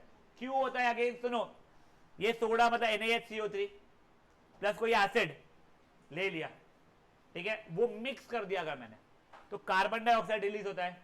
कार्बन डाइऑक्साइड अगर रिलीज होगा तो क्या होगा, फायर के ऊपर कार्बन डाइऑक्साइड डाले जाऊंगा तो थोड़े समय बाद उसके ऑक्सीजन से कॉन्टैक्ट कट हो जाएगा तो अपनी आग बुझना शुरू हो जाएगी। सही एनफ यहां तक है। Yes, you have to memorise even the reaction, all the uses. Next washing soda, सुनो, वॉशिंग सोडा का फॉर्मूला होता है Na2CO3 डॉट 10H2O। ये डॉट पहले देखा हुआ है, FeSO4 डॉट 7H2O, क्या बोलते थे उसे, वाटर ऑफ क्रिस्टलाइजेशन, उसके बारे में पढ़ने वाले अपन लोग अभी, ठीक है ना। प्रिपरेशन देखो बहुत डिफिकल्ट है भाई इसका, Na2CO3 plus 10H2O will give you Na2CO3 dot 10H2O। वाह, जो प्रिपरेशन है सो है। अब देखो वॉशिंग नाम में है तो एक क्लीनिंग एजेंट जैसे तो यूज हो गई, फिर बचा और रटना पड़ेगा, removing permanent hardness, glass, soap, paper industry में production of sodium compound called borax. I have zero idea बेटा, ठीक है ना, क्या स्लाइम में यूज है बोराक्स, अच्छा मुझे नहीं पता, जीरो आइडिया बेटा। गाइस ओए ओए you will have to memorise. अब सुनो ओए बेटा, बेकिंग पाउडर और वॉशिंग सोडा दिखने में बहुत कुछ सिमिलर दिखते हैं, ठीक है। तो केमिकली डिफरेंशिएट अगर मुझे करना है इन दोनों के बीच में तो हम हीटिंग के थ्रू तो कर ही सकते हैं, ठीक है। इनको अगर मैंने हीट किया तो जो गैस निकल रही है, ठीक है, उसको लाइम वाटर में डाला, दोनों को जो हीट करने पे गैस जो निकल रही है लाइम वाटर में अगर डाला, अगर उसने लाइम वाटर को मिल्की टर्न कर दिया मतलब कार्बन डाइऑक्साइड निकली तो NaHCO3 था। यहां को अगर हीट करूंगा तो H2O वाटर निकलेगा, पानी में पानी को डाला पानी बढ़ जाएगा, कोई उसका कलर चेंज नहीं होगा, लाइम वाटर का कुछ वो चेंज नहीं होगा कलर, समझा ये चीज। दूसरा एक और ये बस रिएक्शन दिया है वहां पे, ठीक है। तो इनको केमिकली अगर डिफरेंशिएट करना है तो हीट करो, जो गैस इसको लाइम वाटर में डाल दो, लाइम वाटर मिल्की हो गया तो बेकिंग पाउडर था, मिल्की नहीं हुआ तो वॉशिंग सोडा था। फेयर एनफ यहां तक है। Now guys water of crystallisation, अब देखो वाटर ऑफ क्रिस्टलाइजेशन आप पहले फील ले चुके हो फेरस सल्फेट FeSO4.7H2O में। आपको याद है FeSO4.7H2O का खुद का कलर क्या था, 7H2O, ये पेल ग्रीन था, यस करेक्ट, ठीक है। इसको जब मैं हीट कर रहा था पहले तो FeSO4.7H2O कर रहा था, वाटर क्रिस्टलाइजेशन लूज कर रहा था और ये वाइट बन रहा था। बस यहीं तक किया मैंने, आगे हीट नहीं किया, बस वाइट बनने तक किया। अब मैं अगर इतना फिर से वाटर ऐड कर दूंगा ना तो ये फिर से पेल ग्रीन कलर का बनना शुरू हो जाएगा। बेसिक नहीं, सुनो, मैंने यहीं तक हीट किया FeSO4+7H2O तक के, उसको और फर्दर हीट नहीं किया है, तो वो वापस से पेल ग्रीन कलर का बनना शुरू हो जाएगा। फेयर ना यहां तक है? मतलब क्या, मैंने हीट किया, वाटर क्रिस्टलाइजेशन निकाला, कलर चेंज, वापस पानी ऐड किया थोड़ा सा, वापस सही है। अब सुनो, जो FeSO4.7H2O लिखा हुआ है वो सब्सटेंस को अगर मैं छूता वो तो गीला नहीं होता है बेटा। क्या हो जाता है ना, ये FeSO4 है, इसके साथ इसके 7H2O जो जुड़े हुए 1 2 3 4 5 6 7 जो जुड़े हुए हैं वो उसकी सिर्फ फिजिकल प्रॉपर्टी को चेंज कर रहे हैं, वो उसे गीला कर रहे हैं ऐसा नहीं है, ठीक है ना, वो सिर्फ कलर को चेंज कर रहे हैं। आप सिंपल इवेपोरेशन का हीटिंग करोगे वो इवेपोरेट हो गए, ये पूरे ब्लू ब्लू ब्लू उड़ गए मेरे, वो अपने वाइट कलर में आ गया, वापस से पानी ऐड के हो गया। इसको अगर मैंने फर्दर हीट कर दिया होता, मान लो अगर फर्दर हीट किया होता तो हाँ ये Fe2O3 plus SO2 plus SO3, तब इसका कलर कुछ ब्राउन, रेडिश ब्राउन, क्या था, ब्राउन था ना, बस ब्राउन में आ जाता था। Pungent and characteristic smell of burning sulphur, वो सब आ गई होती। ये समझे आप लोगों को? Same exact same goes with copper sulphate. Copper sulphate का फॉर्मूला वैसे जो ब्लू कलर रहता है तो .5H2 रहता है, ये क्या है, वाटर क्रिस्टलाइजेशन है। इसको हीट करूंगा अगर मैं तो CuSO4+5H2 हो जाएगा, ब्लू का कलर का वो व्हाइट हो जाएगा, थोड़ा सा और पानी डालूंगा तो ये हो जाएगा। तो बेसिकली .5H2O जो है वो वाटर क्रिस्टलाइजेशन है। वाटर क्रिस्टलाइजेशन का मतलब ये नहीं था गीला है, ठीक है ना, यहां तक बढ़िया है लाइफ। अब सुनो, what exactly is water crystallisation? तो एक सॉल्ट का एक फॉर्मूला यूनिट, देखो FeSO4 जो सॉल्ट है ये एक फॉर्मूला यूनिट हुआ है, यहां पे 2 लिख दूंगा तो 2 फॉर्मूला यूनिट हो जाएगी, वो नहीं, एक फॉर्मूला यूनिट पे कितने मॉलिक्यूल्स ऑफ वाटर अटैच्ड है वो उसके वाटर ऑफ क्रिस्टलाइजेशन बन जाते हैं। तो प्लीज एक बार के लिए देखिए, वाटर ऑफ क्रिस्टलाइजेशन है fix number of water molecules present in one formula unit of the salt. यहां तक है, ठीक है। लास्ट चीज, प्लास्टर ऑफ पेरिस, हमने अच्छे से सुना है। अब सुनो, यहां पे ना थोड़ा कंफ्यूजन होना स्टार्ट होता है लोगों को। बेटा प्लास्टर ऑफ पेरिस का फॉर्मूला है CaSO4.12H2O, हेमीहाइड्रेट हाँ लिखा है, ठीक है, CaSO4.12H2O। मेरे नोट्स में ना एक चीज मैं आप लोगों को सजेस्ट कर रहा हूं, पहले बिना सोचे समझे भकाबक लिखोगे आप लोग, बहुत बढ़िया बेटा।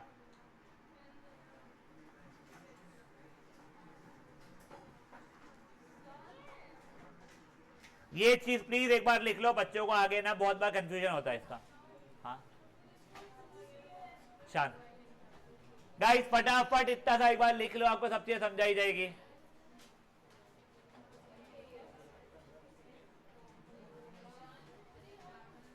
बेटा शांत, बेटा देखो प्लास्टर ऑफ पेरिस का जो फॉर्मूला है वो ½ H2O, चिल करो बिल्कुल, उस पर स्ट्रेस मत उठाओ। CaSO4 मतलब होता है कैल्शियम सल्फेट, ठीक है, ½ H2O को बोलते हैं हेमी हाइड्रेट, ठीक है। अब देखो आप लोगों ने कभी अगर नोटिस किया होगा तो बेसिकली होता क्या है ना बेटा, एक व्हाइट कलर का पाउडर रहता है, वो रहता है POP, ठीक है, हमारा कहते हैं प्लास्टर ऑफ पेरिस। उसमें हम लोग थोड़ा सा पानी मिलाते हैं, वो पेस्ट जैसा बनता है, वो पेस्ट को शेप दिया जाता है, जब वो पानी सूख जाता है तब वो हार्ड सब्सटेंस बन जाता है। फॉर एग्जाम्पल घरों की जो दीवारें नहीं होती, सीलिंग रहती है आजकल, ठीक है, अगर डेकोरेशन करना है तो कंक्रीट पे उतना काट पाना इज इम्पॉसिबल बेटा, मशीनों का वो जो ब्लेड है वो टूट जाएगा उतना परफेक्ट शेप में काटने के लिए, ठीक है। या फिर कंक्रीटिंग कर पाना इज ऑल्सो डिफिकल्ट, मुझे सिर्फ कंसील करना है कोई चीज का, वायरिंग किया है उसको कंसील करना है मेरे को, एक POP की लेयर बनाता है, जैसे आपके ट्यूशन में ये जो है पाइप थे वो तो टूट गया वहां पर, ये देखो ये सब POP का है, ठीक है।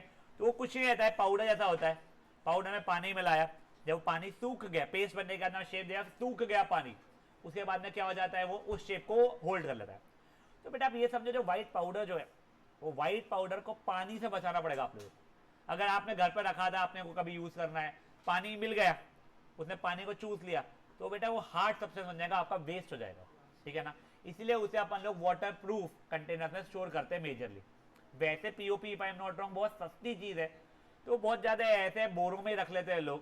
कोशिश ये करते हैं पानी में वो नंगा नाच ना करे, ठीक है, कहीं पर संभाल कर रखो, बट उसका यही दिया गया। अब सुनो ओए, अब जो पीओपी का आप लोगों ने शेप देके हार्ड सब्सटेंस बना चुका है, वो जिप्सम बन चुका है, उसका फॉर्मूला है CaSO4.2H2, ठीक है, ये हार्ड सब्सटेंस बन चुका है। इसको अगर हम लोग हीट करेंगे, अच्छे खासा हीट करेंगे, तो वो पोपड़े पोपड़े